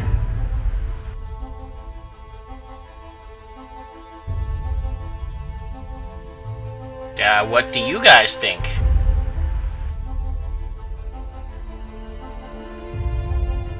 Is she playing me? Can she be trusted? Or is this some bullshit?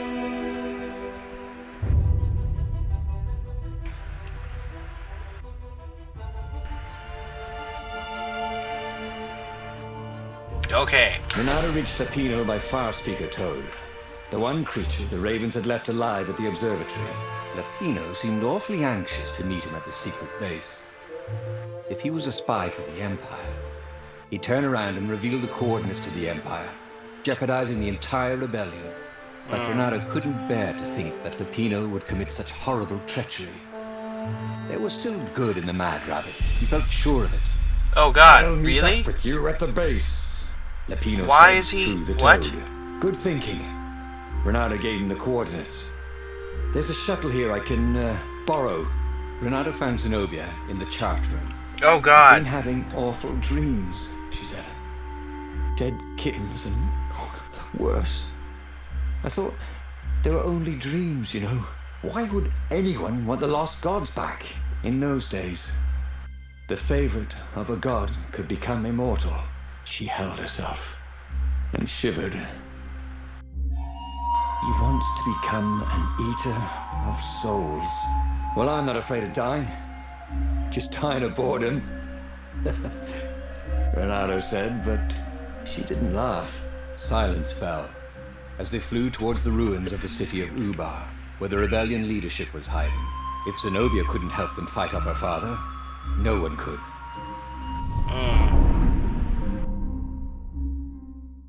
Shit's getting real.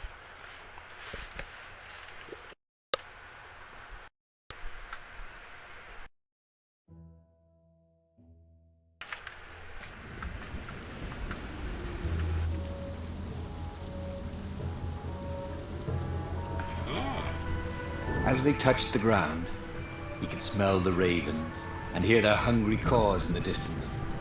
They're probably looking for me, she said. You go on ahead. She had that fiery look in her eyes that he'd always loved. It was a bit odd, though. How easy she'd been to convince. It was what he'd gambled on, but he'd expected more of an argument. She'd always loved to argue. She considered it the fastest way to the truth. Maybe she'd long suspected the truth. Sometimes all it took was taking the bandages from your eyes. That must be it, he told himself. Renato could feel his wounds closing. It was weird.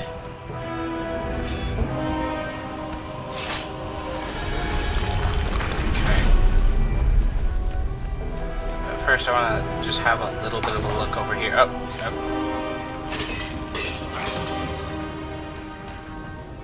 Okay, yeah, no. I'm going this way. Yeah.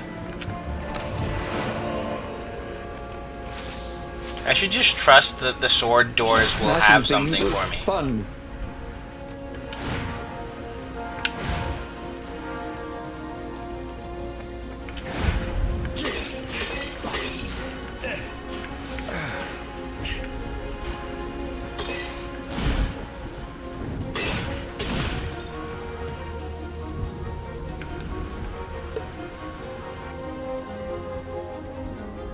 Oh, yay! Chest. Ooh, awesome. Now I just need tons more normal ore and I can get the void blade. Sometimes, all you know is what you know. You know?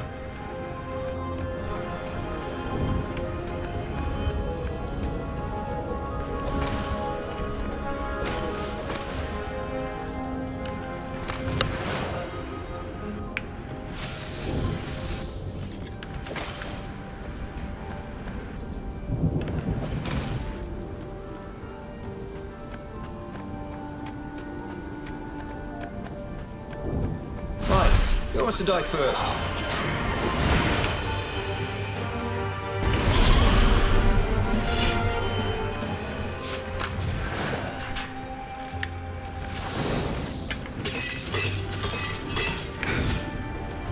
Okay.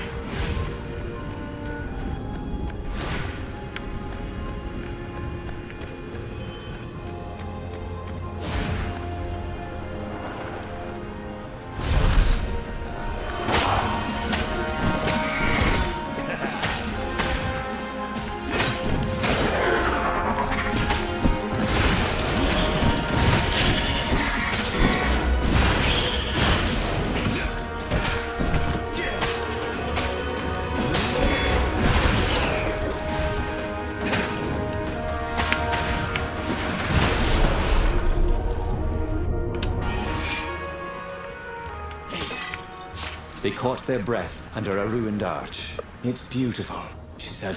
This was the library of Ubar, he said. Your father's ravens thought they had an ancient book. She nodded. Was she crying? This was exactly what I wanted, Renata thought. To turn her to our cause. So, why do I feel something is terribly wrong? Because nothing ever goes this terribly smoothly wrong. is why. Oh shit.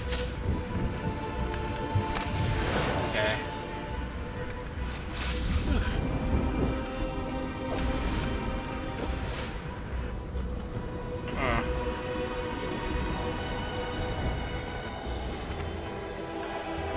Okay.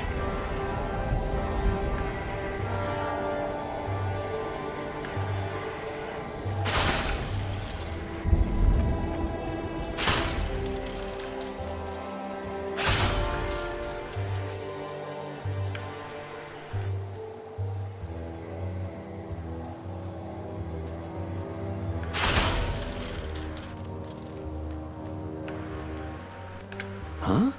A lever? That was new. Most people still use doorknobs.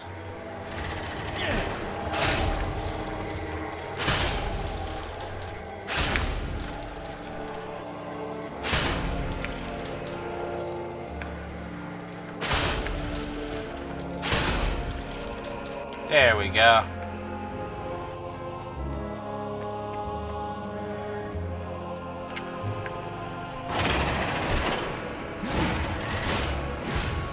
Long stairs. Oh boy. So he was close to the rebel base. Nothing was on fire. So far, so good.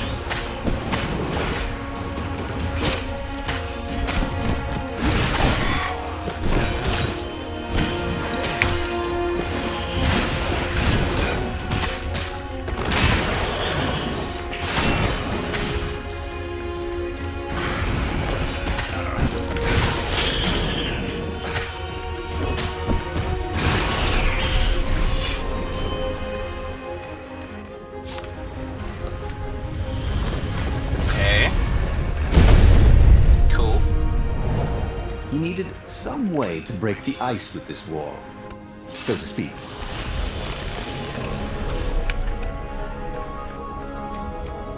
Okay, let's see here. Whoop.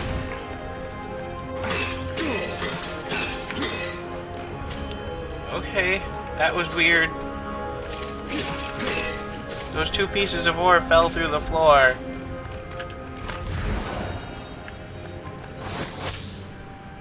Ah, Shield Breaker 3.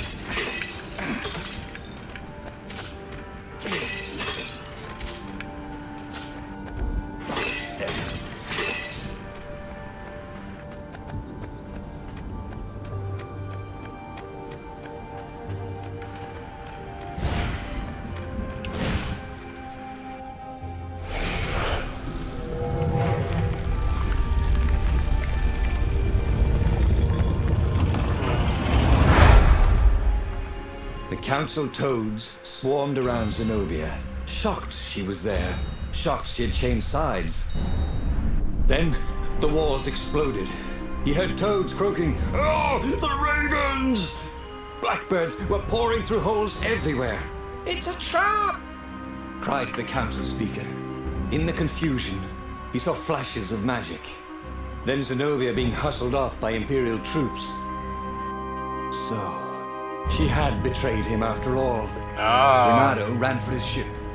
The Farfarer flew into the clouds, barely losing the Imperial ravens pursuing him. Oh, God. The rebellion was lost, and he had lost it.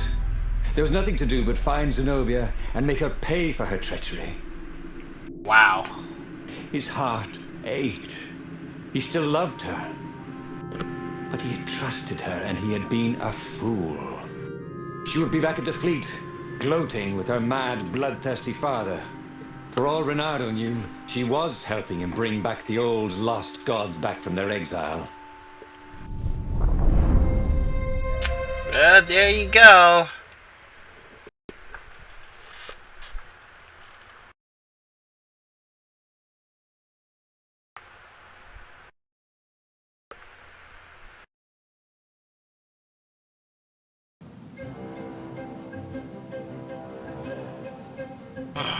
Renato landed in the middle of the Imperial fleet. The rebels were losing badly. Without leadership, it was a slaughter. Renato felt strangely free, trying not to think about how he had lost the war, trying not to think about how he had loved Zenobia, blinded himself to her treachery. That's what it meant to be a hero. To keep on fighting after the most bitter of betrayals. To never know if you could trust anyone. Cats. What a waste of fur. What were these poles exactly? Parking meters from the time of the lost gods?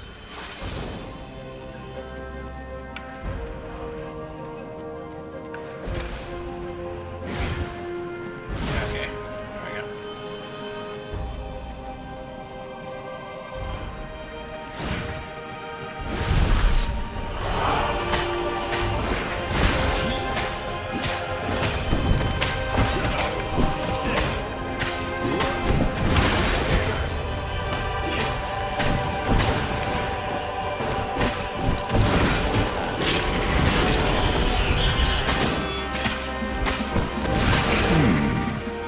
Where did that go to?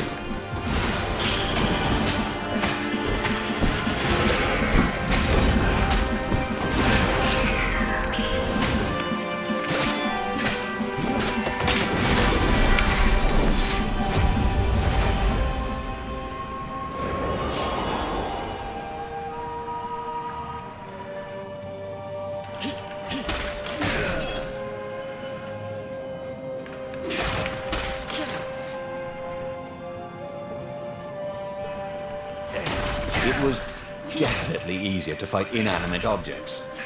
Okay.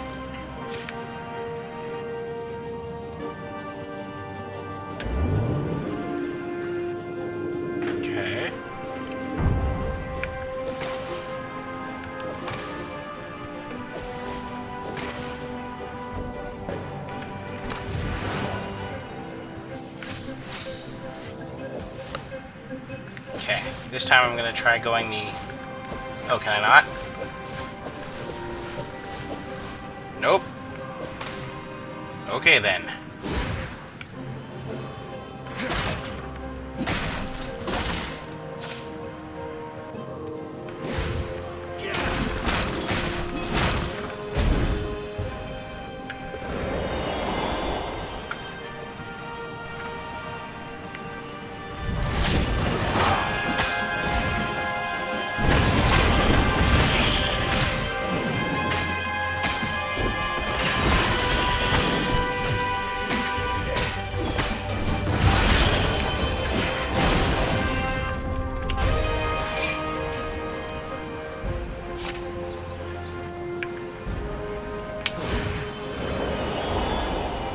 Okay.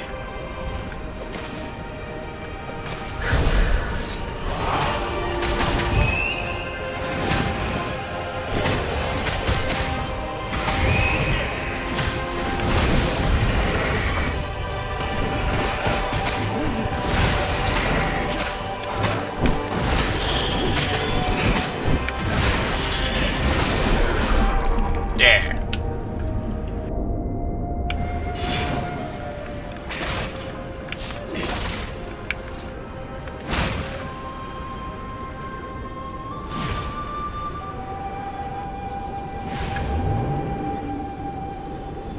Take a leap of faith, said the inscription.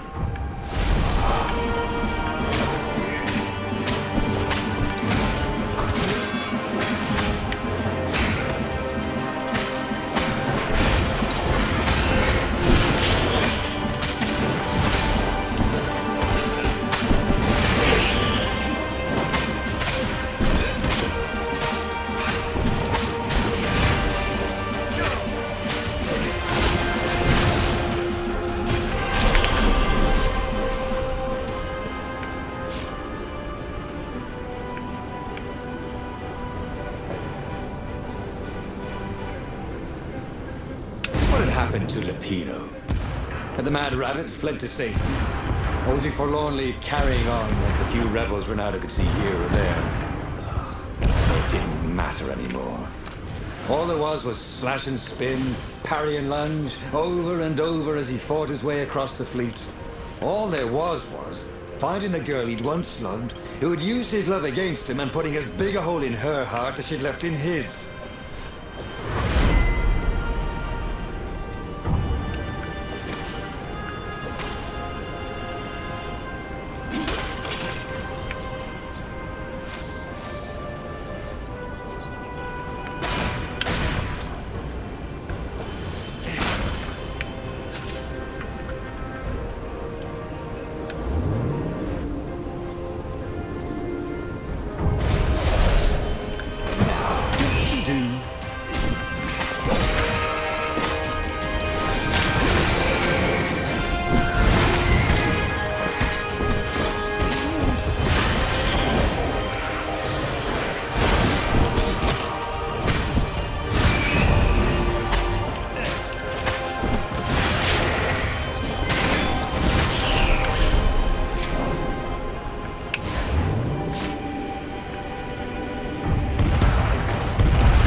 Okay.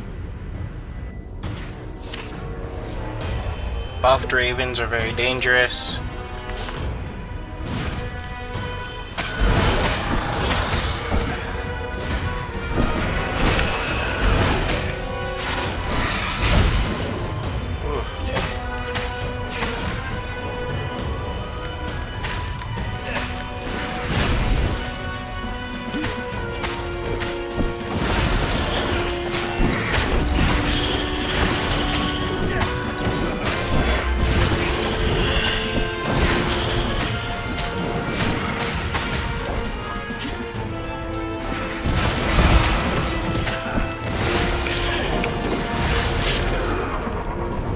Okay.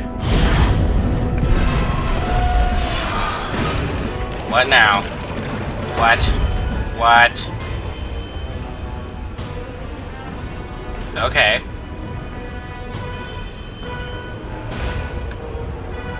And suddenly Zenobia was there, advancing a Lupino. So the Mad Rabbit had survived. "Save me, or I'm done for!" screamed Lupino. Zenobia turned, showing her teeth in a smile. "You're alive!" Renato ran towards the witch. "Lupino's the one who betrayed you!" she shouted. "He warned my father!" Before he could think, Renato sank his sword into the sorceress. Oh, no, She no, stared at him, no. broken. No, Lupino's the traitor! Renato had an awful, sinking feeling in his stomach. Yep. Then, he felt a knife in his back. "I'm afraid she's right," said the Mad Rabbit. "Ain't I a stinker?" Yep. Then, the sun went out. Damn it! Renato stared at the book. He was still alive. Again. And still only flying away from burning Ubar. Had he lived that adventure? Or only dreamt it? Had he really died?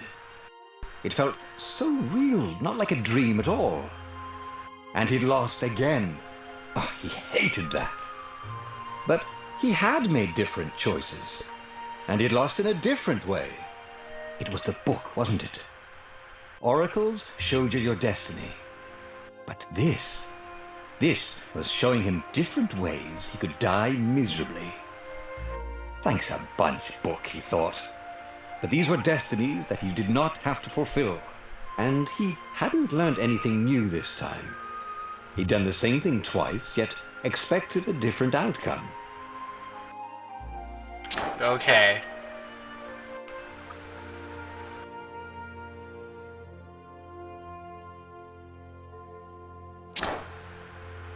Okay, so I didn't find another truth with that. Oh boy. The writing is so much fun. It's fantastic. Oh. I think I'm going to try one more story. Should I try breaking off at a different point this time? Or no?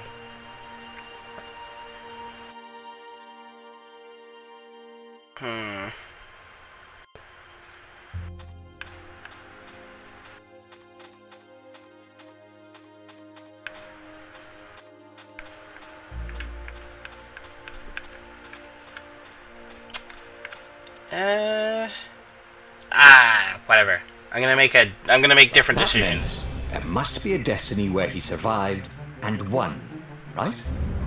Otherwise, what was the point? And with that, the book's pages fluttered back once more to the beginning, and the clouds parted over the Isles of Boreas. It was time to choose. The rebellion was in trouble. Ravens were scouting for the secret rebel base. They needed a game changer. Pieces of the Sky Ripper had surfaced. I'm gonna Or go so after a the scholar Sky in the Ripper mountains this had time. told him. Surely the weapon that banished the lost gods could defeat the Emperor. Also, a temple had risen out of empty desert. The Emperor had brought the Sky Ripper pieces up out of ancient burial by his obscene rituals. Could this be where the Iblis Stone was hidden? Someone better get it before he does, thought Renato. And also, his old friend Lupino needed rescuing. Of course, Renato had a pretty strong suspicion that Lupino had betrayed the rebellion. But could Renato really leave an old friend to the Ravens? Yeah, I can. Fuck him. The island was windswept desert. No one went there except ostriches and ostrich hunters. The Iblis Stone. It sounded ominous. It sounded powerful. If the Emperor was searching for it, it must be dangerous. And so, Bernardo went ostrich hunting.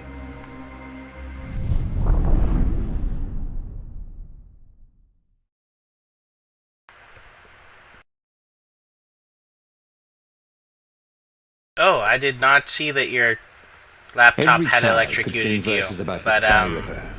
But ancient it is codices evil. held hints of other things. A stone that ate souls. A ruby that drank blood. A jewel only a righteous man could give away. Were all these things the Iblis Stone? Long hidden in the buried temple? Another ancient item that was only resurfacing now? Drawn up from the deeps by the Emperor's horrific rituals? Aha!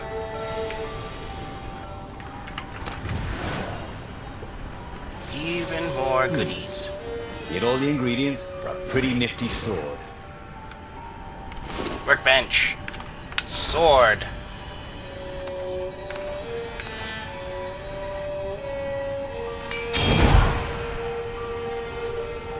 Oh yeah.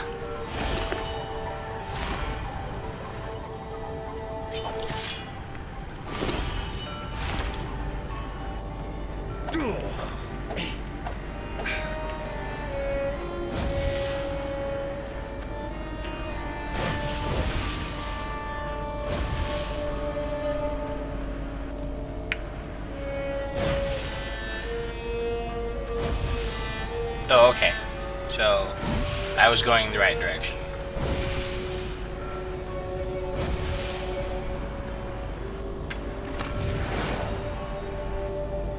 Hell yeah!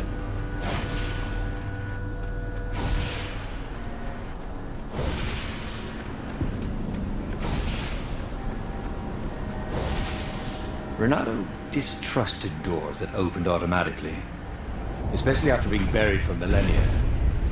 Was this some sort of trap? Probably. But what are we gonna do about it? That's the question. I think at this rate, the Imperial Army would run out of ravens.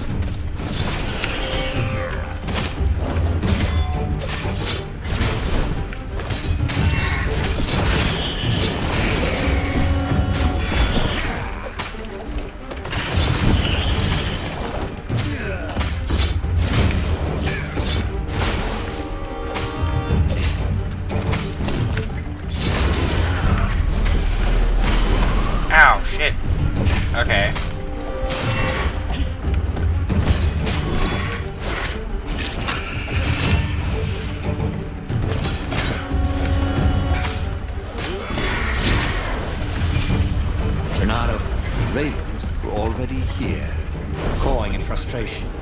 He was still searching for a way in. Good. And he hadn't come too late.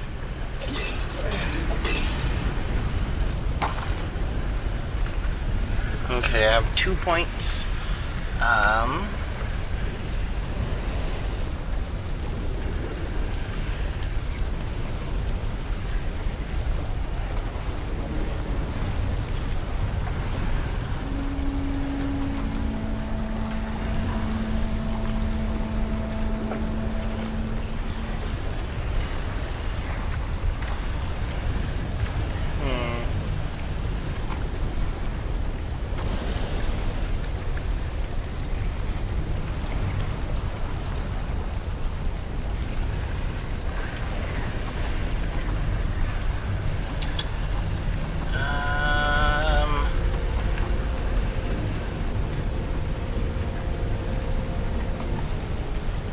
I did want to get a bonus to my stamina. And what is this? Oh wait, shit. Hook shot damage. Inflict damage on hooked enemies and... okay.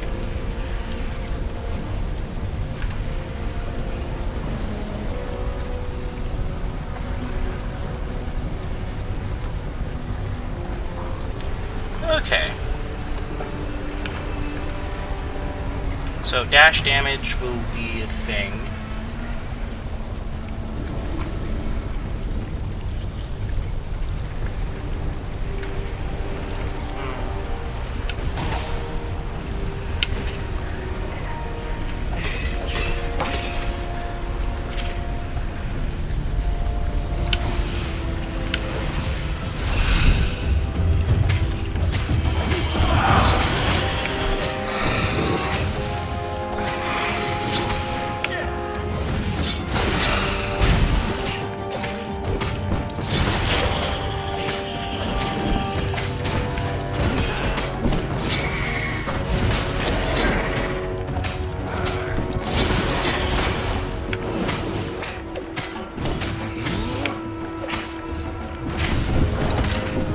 Ow.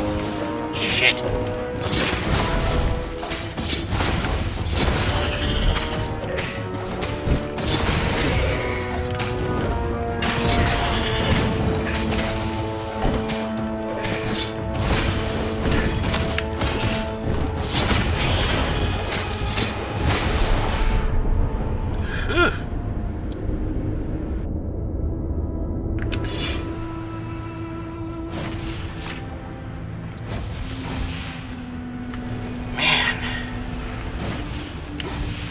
Low on that health. Let's see.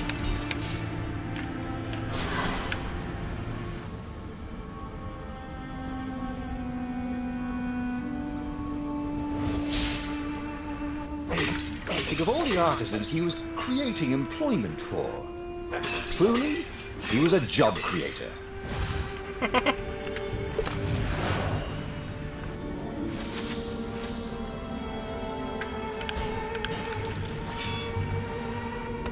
Open.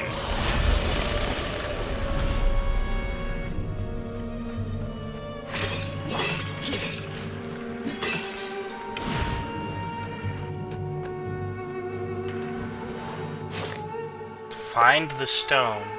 You've been chosen in this critical mission for your ability to follow orders to the letter without questions. Do not believe the naysayers. Your score in the intelligence test is only proof that you are better geared than anyone else to follow orders. Take pride in knowing that I, your emperor, have handpicked you for this mission. Follow the instructions to the letter. Always travel in pairs. Do not look at the engravings on the wall. Do not use the hermetic box. When you find the stone, immediately place it in the box. and seal the box. If you hear a voice in your head, ignore it. Remember, the temple is haunted. Obviously, this is an old temple dedicated to the old evil god.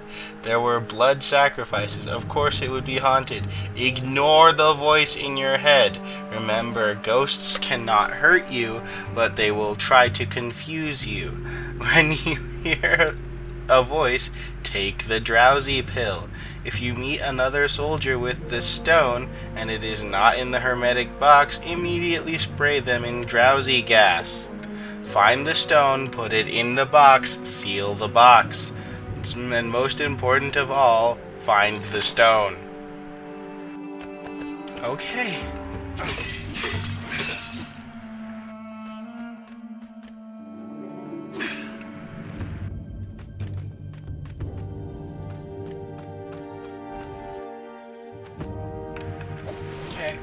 Wait, what? How was he outside?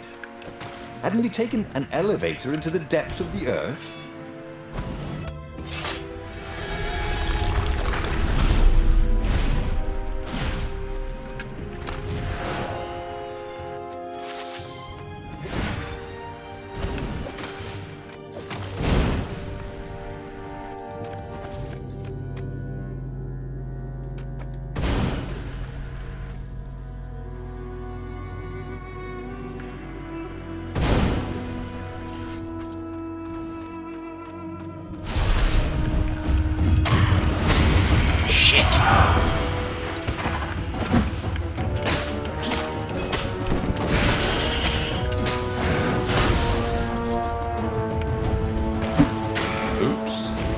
Renato.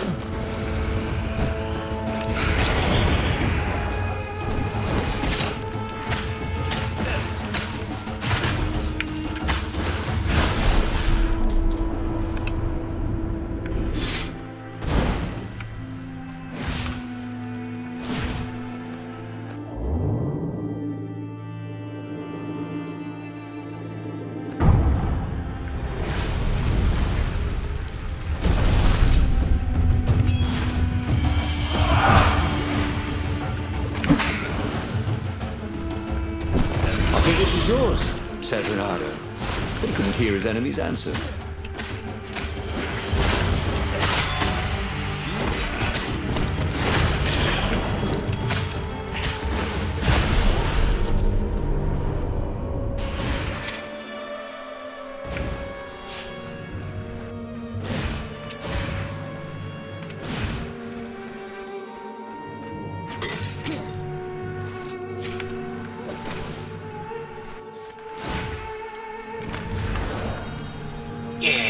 This stone was incredibly valuable. Renato could sense it. Also, it still had its price tag. Okay. So the chance to deal double damage.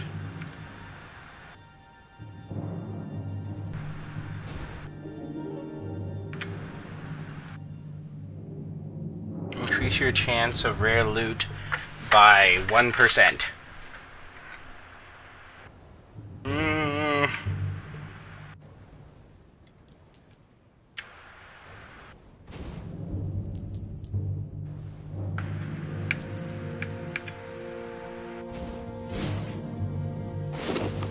Try this one.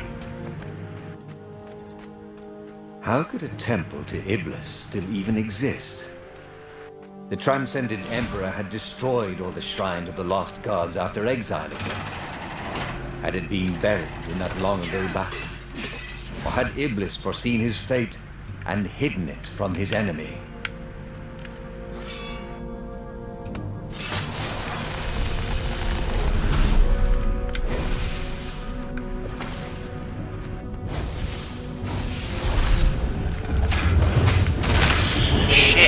What's for dinner? I wanted to dash away. Hope it's not broccoli. Okay.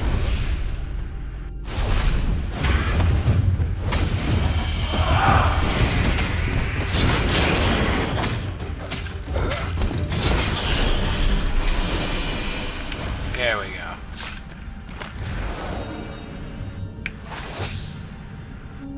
Physical resistance.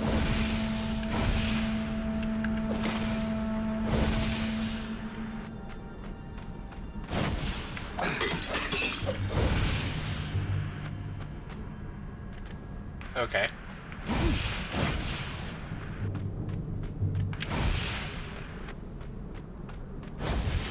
Oh, you got such delicious looking eyeballs. Caught the lead, Raven. Thank you. I think. It never hurt to be polite.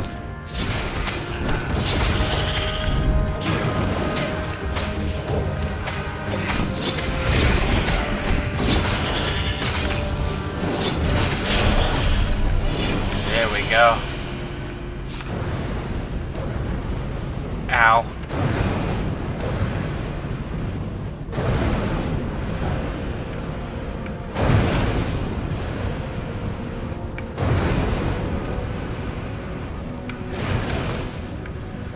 Okay. The Ravens at least could not get past this point. Obviously, the temple builders knew how to deal with tomb raiders.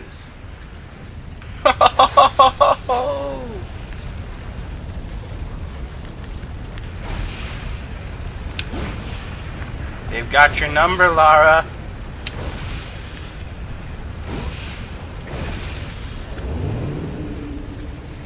Oh boy. This is quite the view, he thought.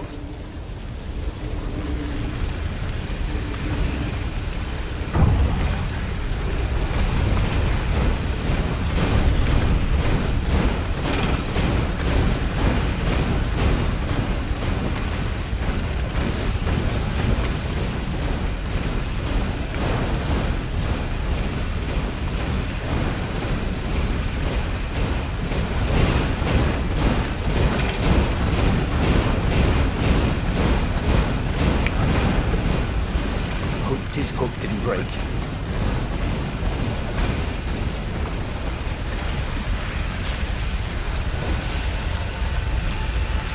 Oh shit. It was a stone of the purest blackness. It reflected no light, like a void made solid. Nervous, he picked it up.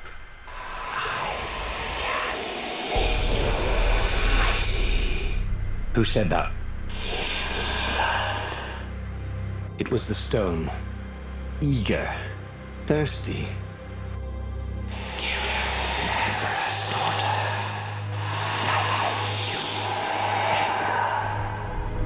That seemed tempting and terribly wrong.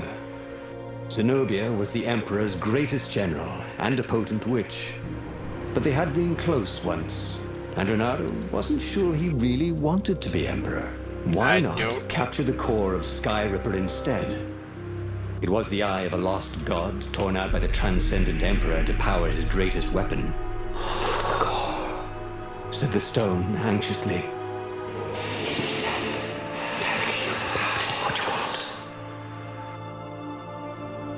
Yeah, no. I The think I was stone gonna... bothered him. He hated being told what to do. Wasn't that why he joined the rebellion? Wasn't that why he'd refused to be a soldier? He'd agreed to come on board only if he could freelance. The stone felt a bit clingy. The sage Calaveras had told him where to find the Sky Ripper, a weapon capable of challenging the gods. Even without its armature, the core would still possess great power. He would go there. There we go. Fucks I give, you evil stone. Suck a dick. And I'm probably gonna have to come back and be like, evil stone ending eventually, but for now, no, fuck you. The moment he landed the Farfarer, Renato had a rare feeling of regret. It's not too late, he thought. He could turn around and sail for Zenobia's island. He frowned. Wait a minute. He didn't want to kill Zenobia, did he?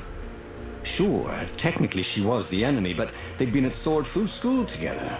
They'd never been lovers, but somehow they'd been closer. She'd told him every secret about herself. Except the biggest one. That she was the Emperor's daughter. No. Kill Zenobia. whispered the stone. No, you can suck a dick. You can choke Renato on loved to improve his gear. my dick.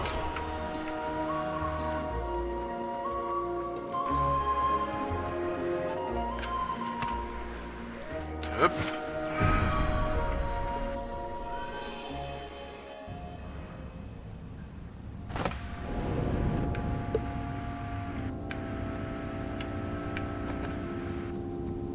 No, the thing wants me to kill her.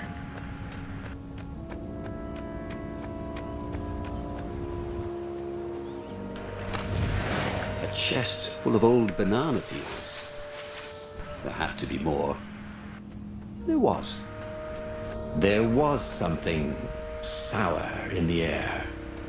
Like the earth had ruptured over something that had been fermenting for a very long time.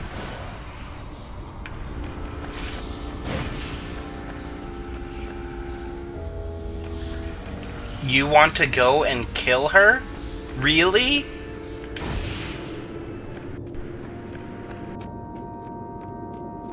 Okay. Long live the Emperor! Called the ravens.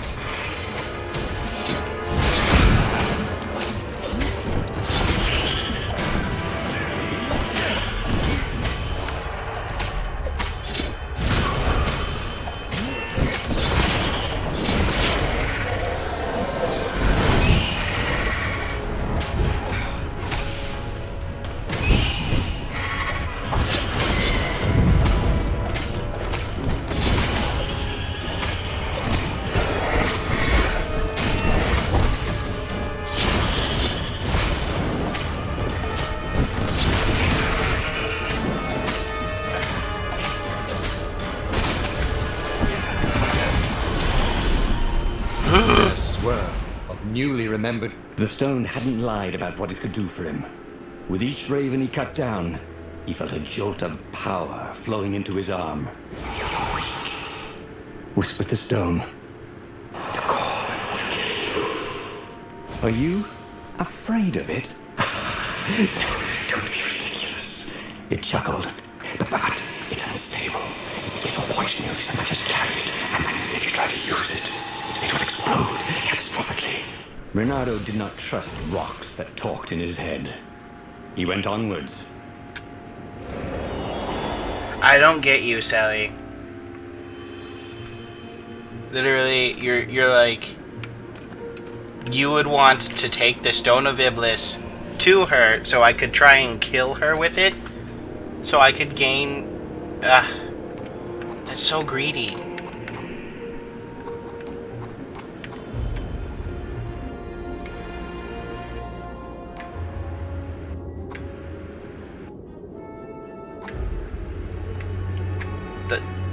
The Stone of Iblis wants me to go. The Stone of Iblis wants me to go to Zarya so I can kill her.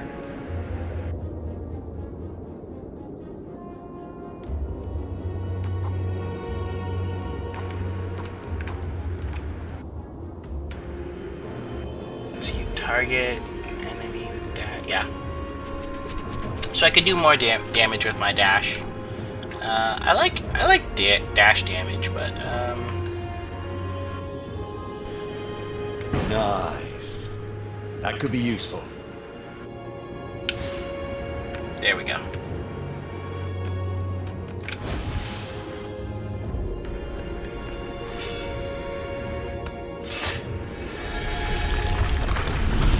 Yeah, and I chose get a magic rock and not kill the waifu. Okay, there.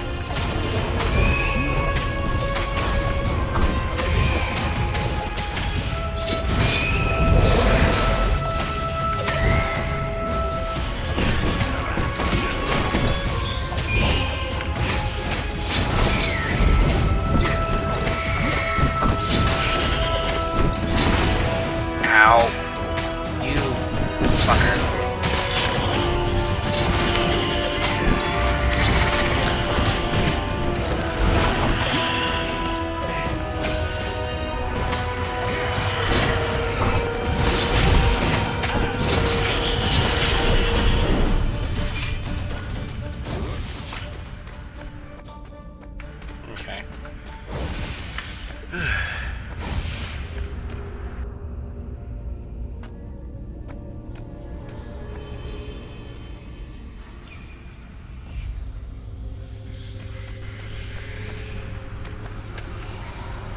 As he approached the core, the stone became hysterical.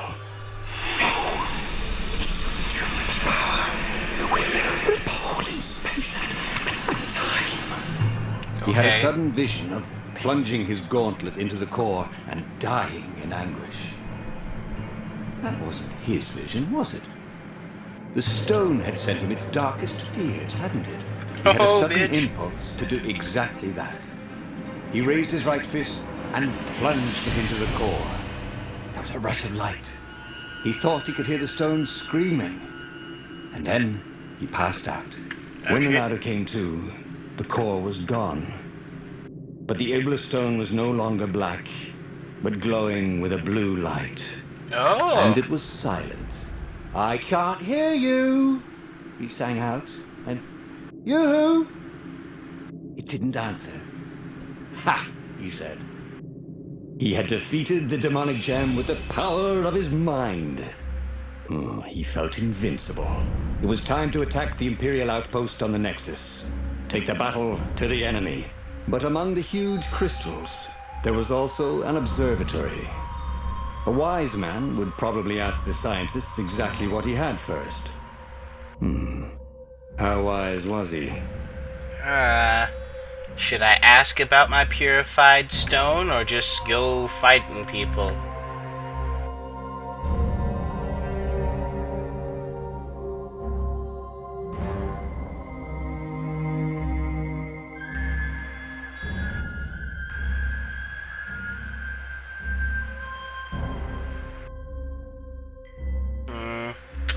I bet the lag between what you guys see and what I'm saying is getting larger and larger. Okay, ask for truth. Gotcha. As the Farfarer made its way toward the Nexus, Renato could see tiny sparks in the blackness that was the Iblis stone, as if somewhere within it, the core was still spitting out energy, which the Iblis stone sucked in hungrily. You'd think the stone would want this kind of power, wouldn't it? Thought Renato. Well, the scientists would explain it all. Nice.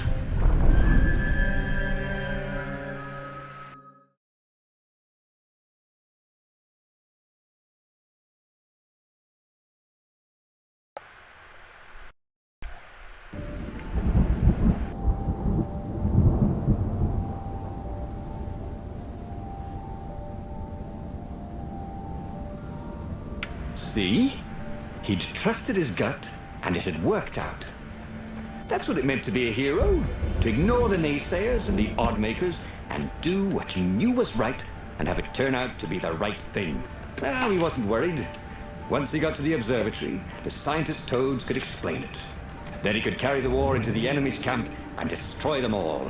Oh dear, he was getting a little bloodthirsty, wasn't he?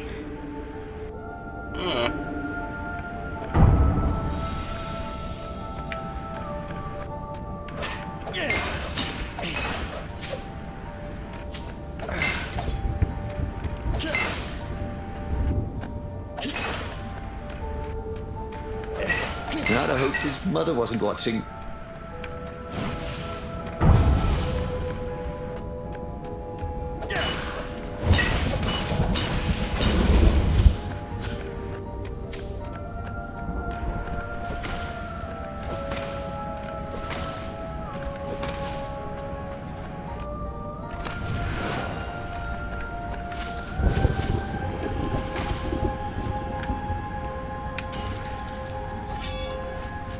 Is a very cool sword, thought Renato. No, seriously. He couldn't feel his paw anymore.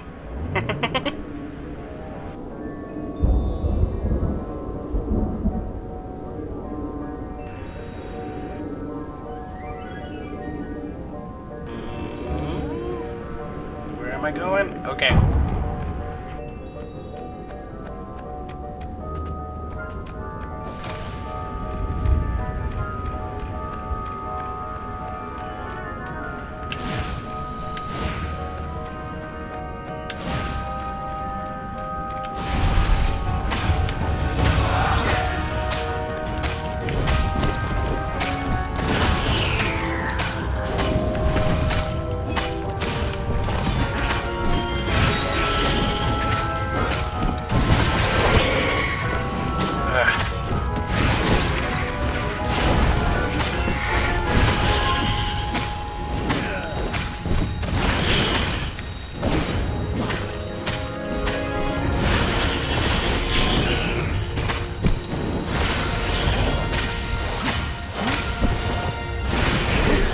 could be the new aerobics craze. Am I right?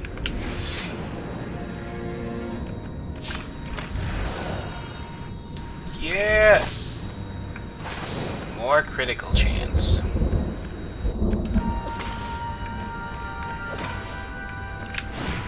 Oh. At school we learned the gospel of Transcendent Emperor, the last divinity to pierce the skies. He would banish the evil old gods and grant us the gift of time. But could one man, divine as he may be, create something as intricate as time? I have my own theory. I believe that time is a symptom rather than a gift. I am convinced that on the cosmic scale there's a pendulum of motion between order and chaos. The Transcendent Emperor ended chaos and started an age we live in. An age of cause and effect. Of fact and logic. Time is merely the tapestry upon which these laws manifest themselves. It is the foundation of the order's companion, entropy.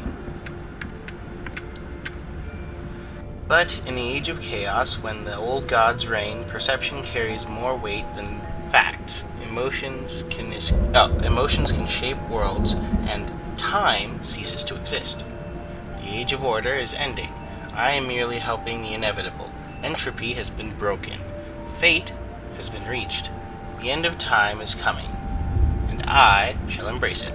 Emperor Sangwon III's Secret Journal.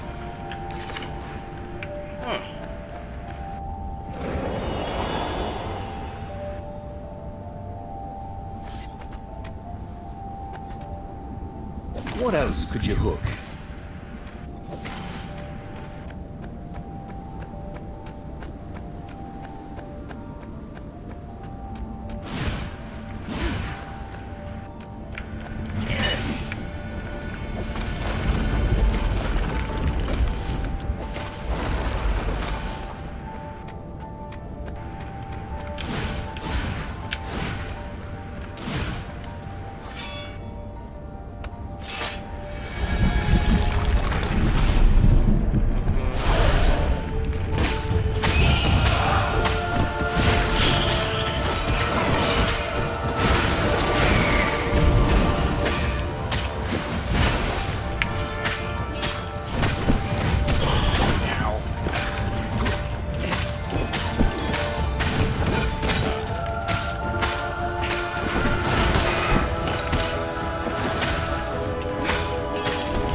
There we go.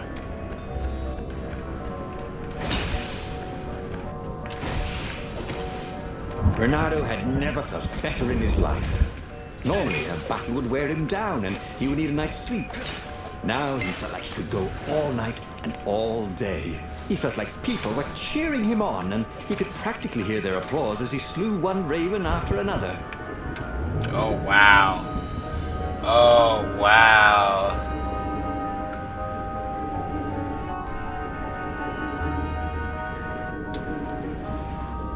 So absorbing that stone made things way worse.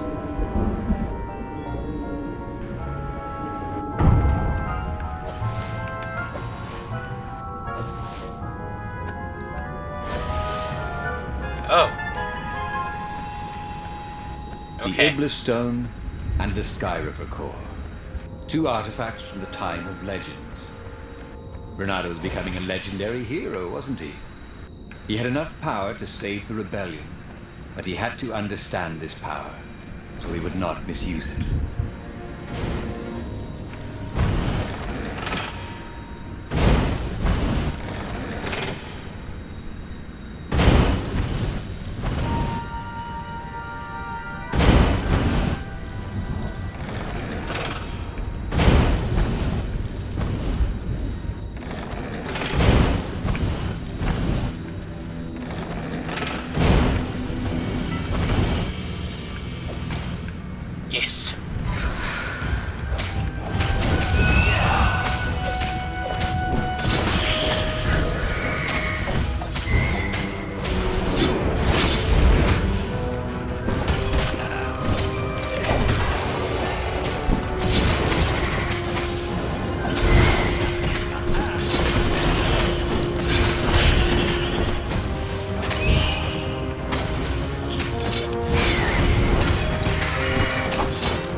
oh yeah, that's how we do it. It was something he liked to do, but only after he'd killed all the witnesses.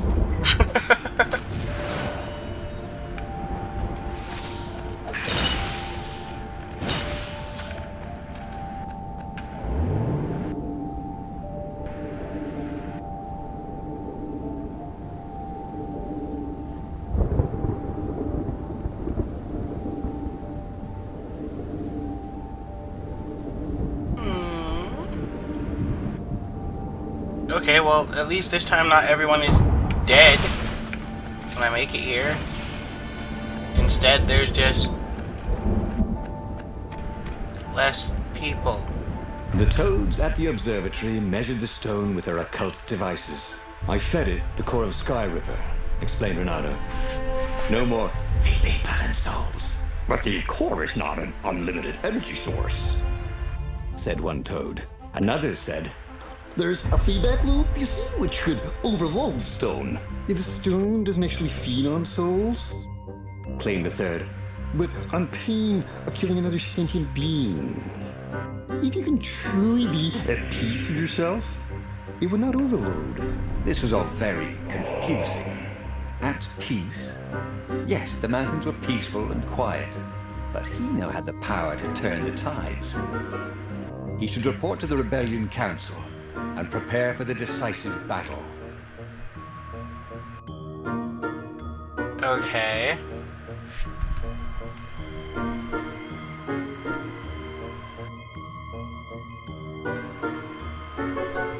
So I can find inner peace.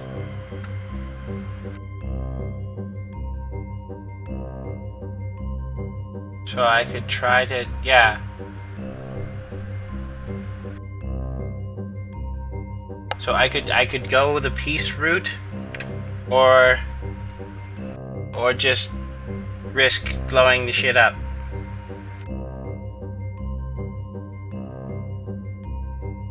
Okay.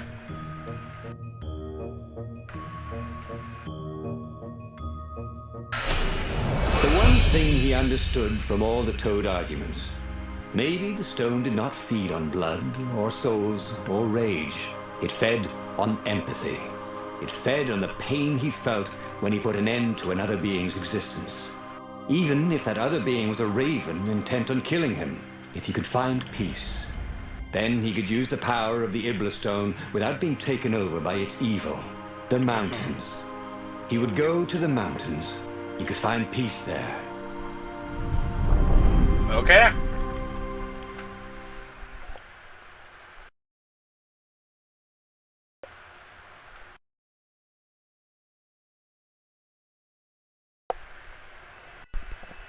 Unfortunately, the mountains were not empty. There were ravens everywhere.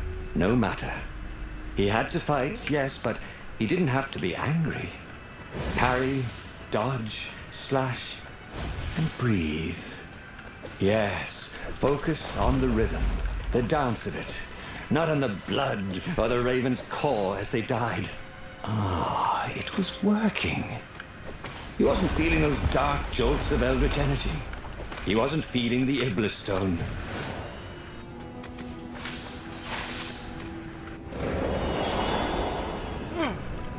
Oh shit.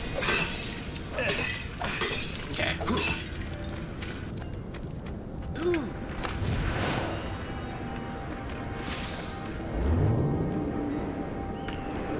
There was an inscription. No spitting.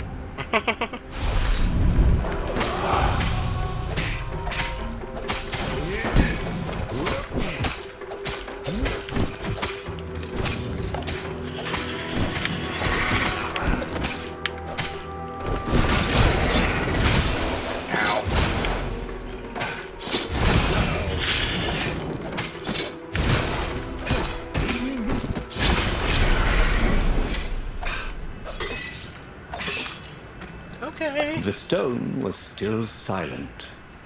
His mind was his own, and his heart too.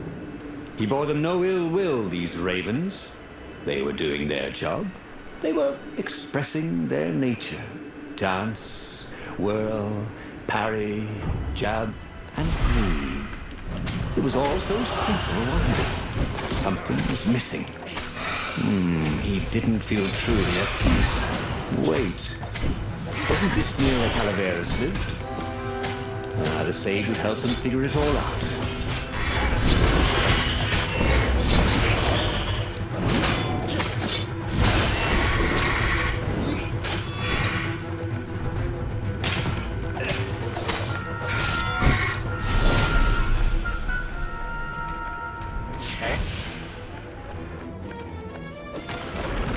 He felt like Tarzan.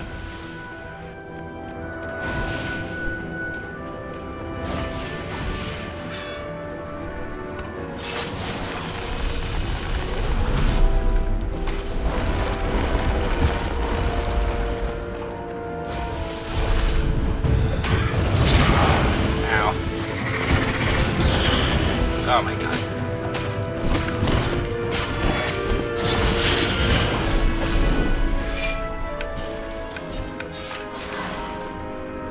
Sharp? Check. Pointy? Check. Flexible? Check. What else do you need in a sword?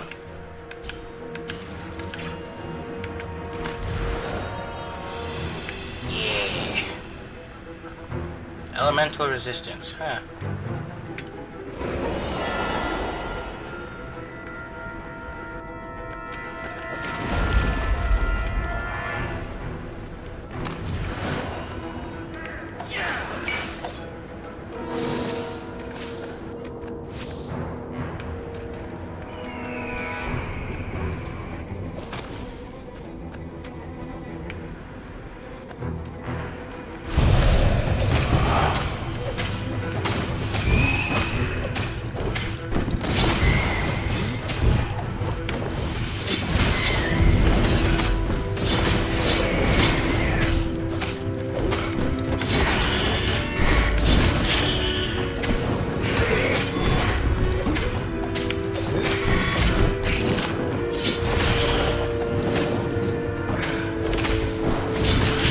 Done rather well, actually. Okay.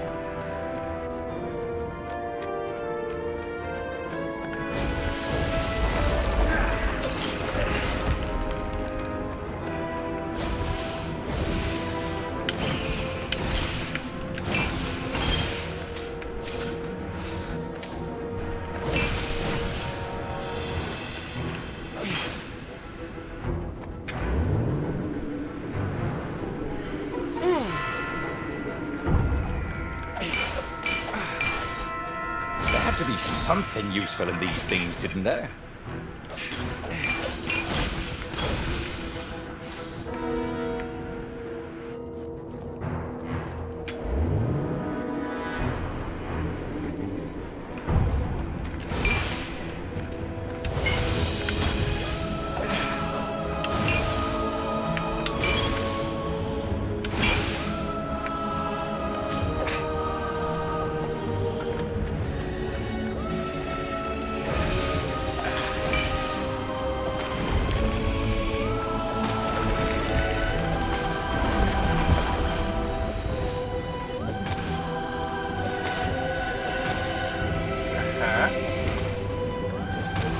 There we go.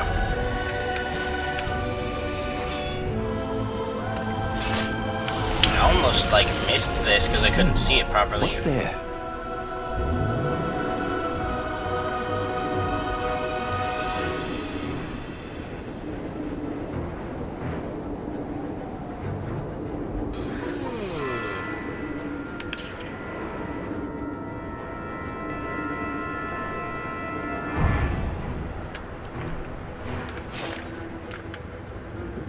Do you remember that expedition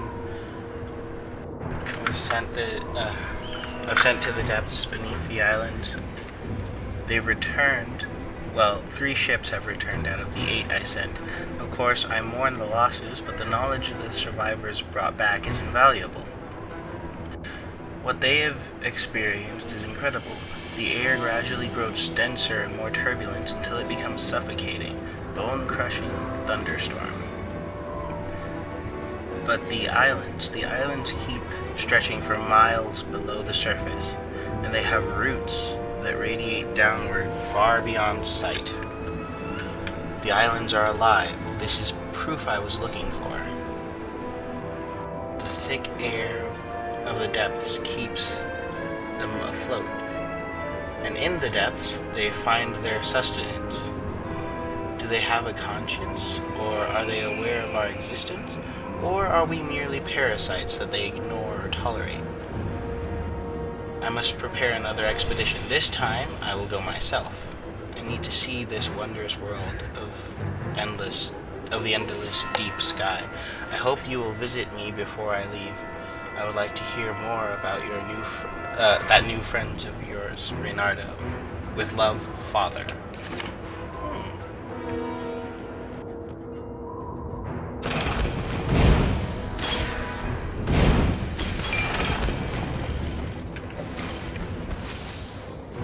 Thank you.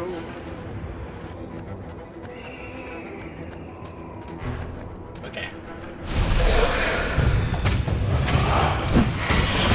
Ow.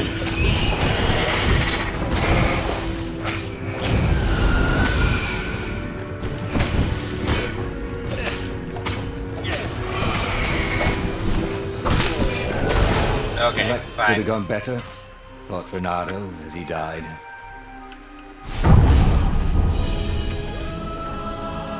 Oh shit. Didn't need to do that. Activate it again. There we go. This time with less failure.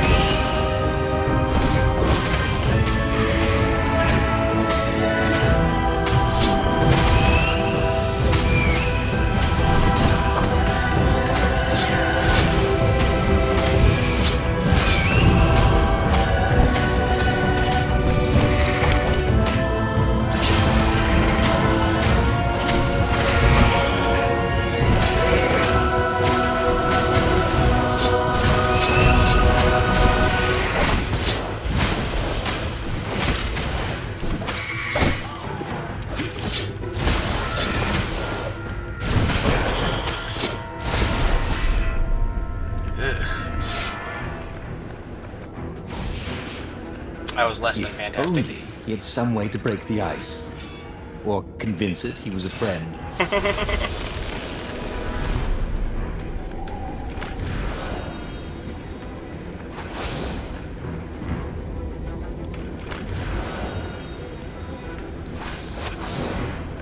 Huh.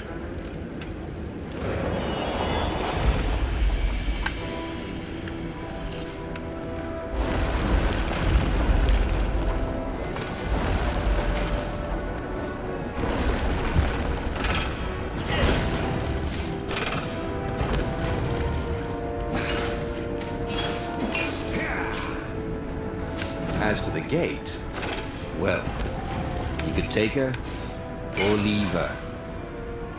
Sorry, it's best to do.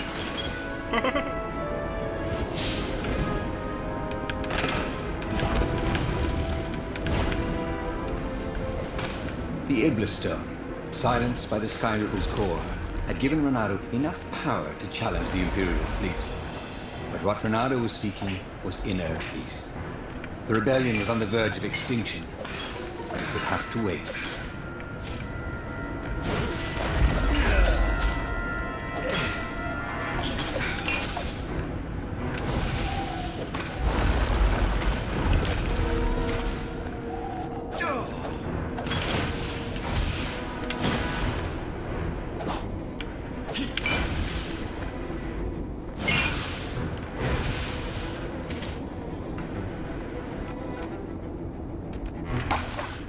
Okay, let's see. What can I learn?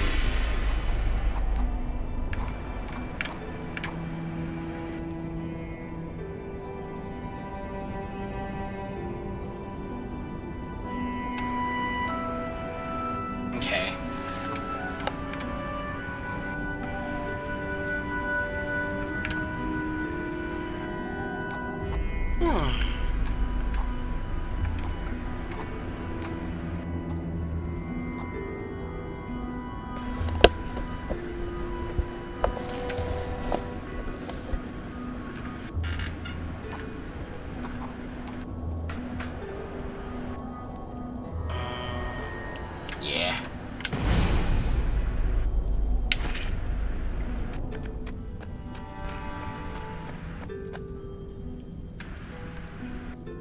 At the end of the mountain path, he found the wise Calaveras in his workshop. "Do you fix souls or only artifacts?" he asked the sage. "Does your soul need fixing?" asked the sage. "I've been killing a lot of ravens lately," he told the sage. You're a fox," said Calaveras. "To kill birds is part of your nature. Take joy in it. I mean, I might as well worry about eating flies. Would you like a fly?" It was true. That's what he had forgotten. The joy. Now he was ready for the final battle. The Farfarer cut through the clouds. The air had never felt so sweet since he was a child. There it was. The dreaded Imperial fleet. He could smell wet hemp ropes ahead, wood and tar, and ravens. Even the fleet smelt good, somehow. He was ready. He was ready. Okay.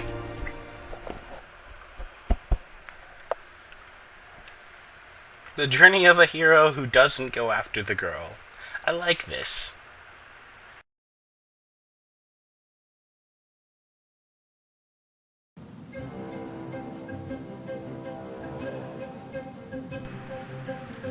Renato had it all squared away in his head. He would kill the Emperor. Isengrim III had begun well, but he had gone mad. He was trying to invoke the lost gods by means of dark, blasphemous rituals. That was a secret. But the victims had spoken to Renato. The ghosts had spoken. No. No anger. Renato could not afford anger. It was empowering the crystal in his sword. That made him stronger, but it clouded his mind. He would not be a hero. A hero strives. Renato would just be one with everything. The Emperor would die, and the wheel would turn, and all would be restored without rancor, without sorrow, without pain.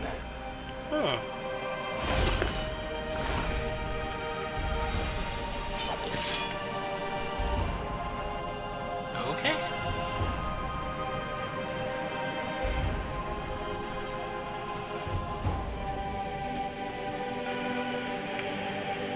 Wait, is there...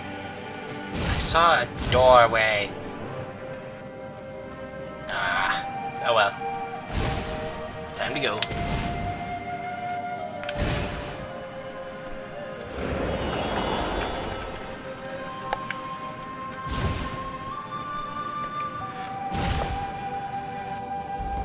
Oh, there we go. There's the door. The mysterious sword from the east made you so fast you could catch a fly with your chopsticks. If that's what you really wanted.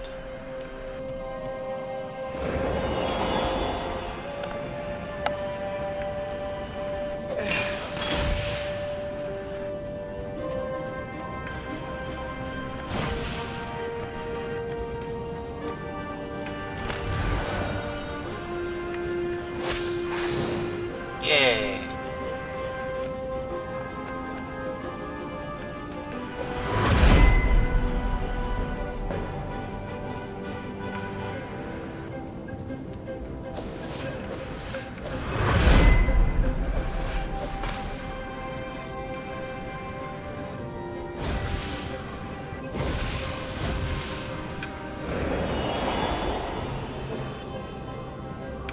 But the more he thought about it, and he had so much more time to think about it now that he was not worrying about the battle, killing the Emperor would not change anything.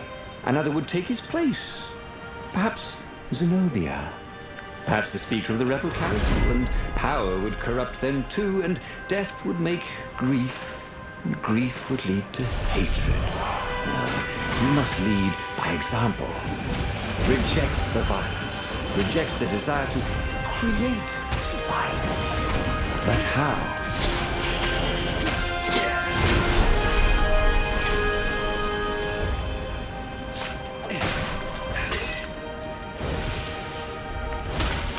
Renato smash!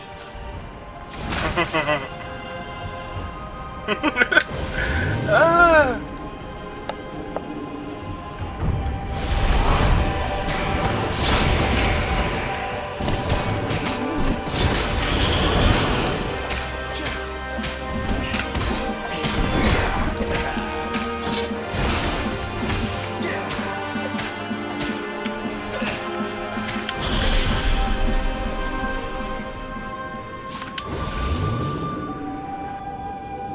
Imagine getting a horse up in one of these things. He will be cursing a blue streak. Yeet.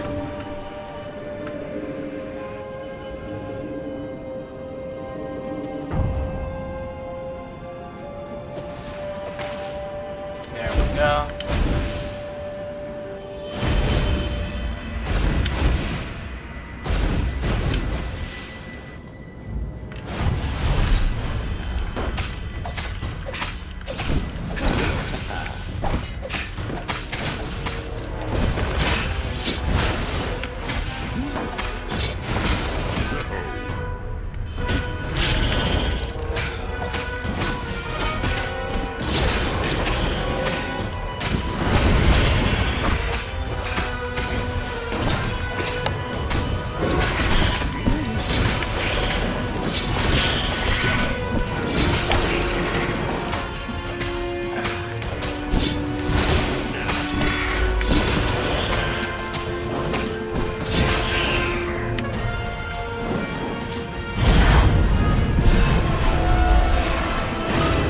Okay.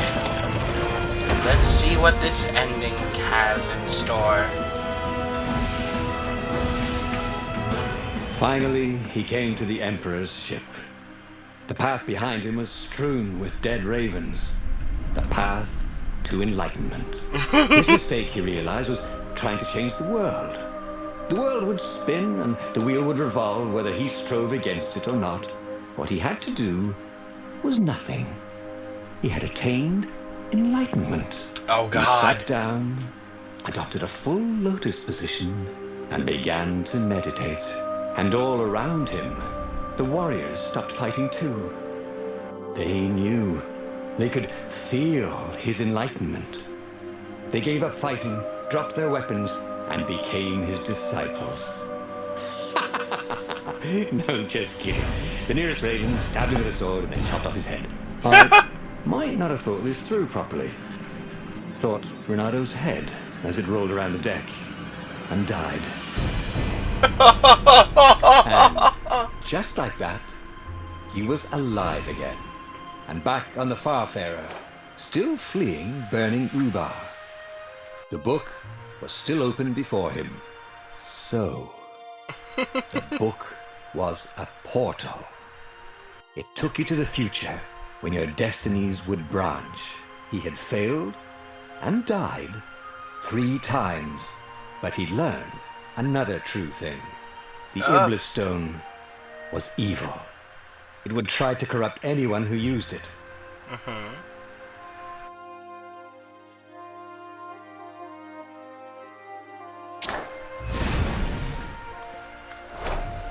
Okay. Well then. That was absolutely fantastic. I am going to stop the stream for now, and I will continue streaming tomorrow. Hope you guys enjoyed watching, and yeah. Chat at you later.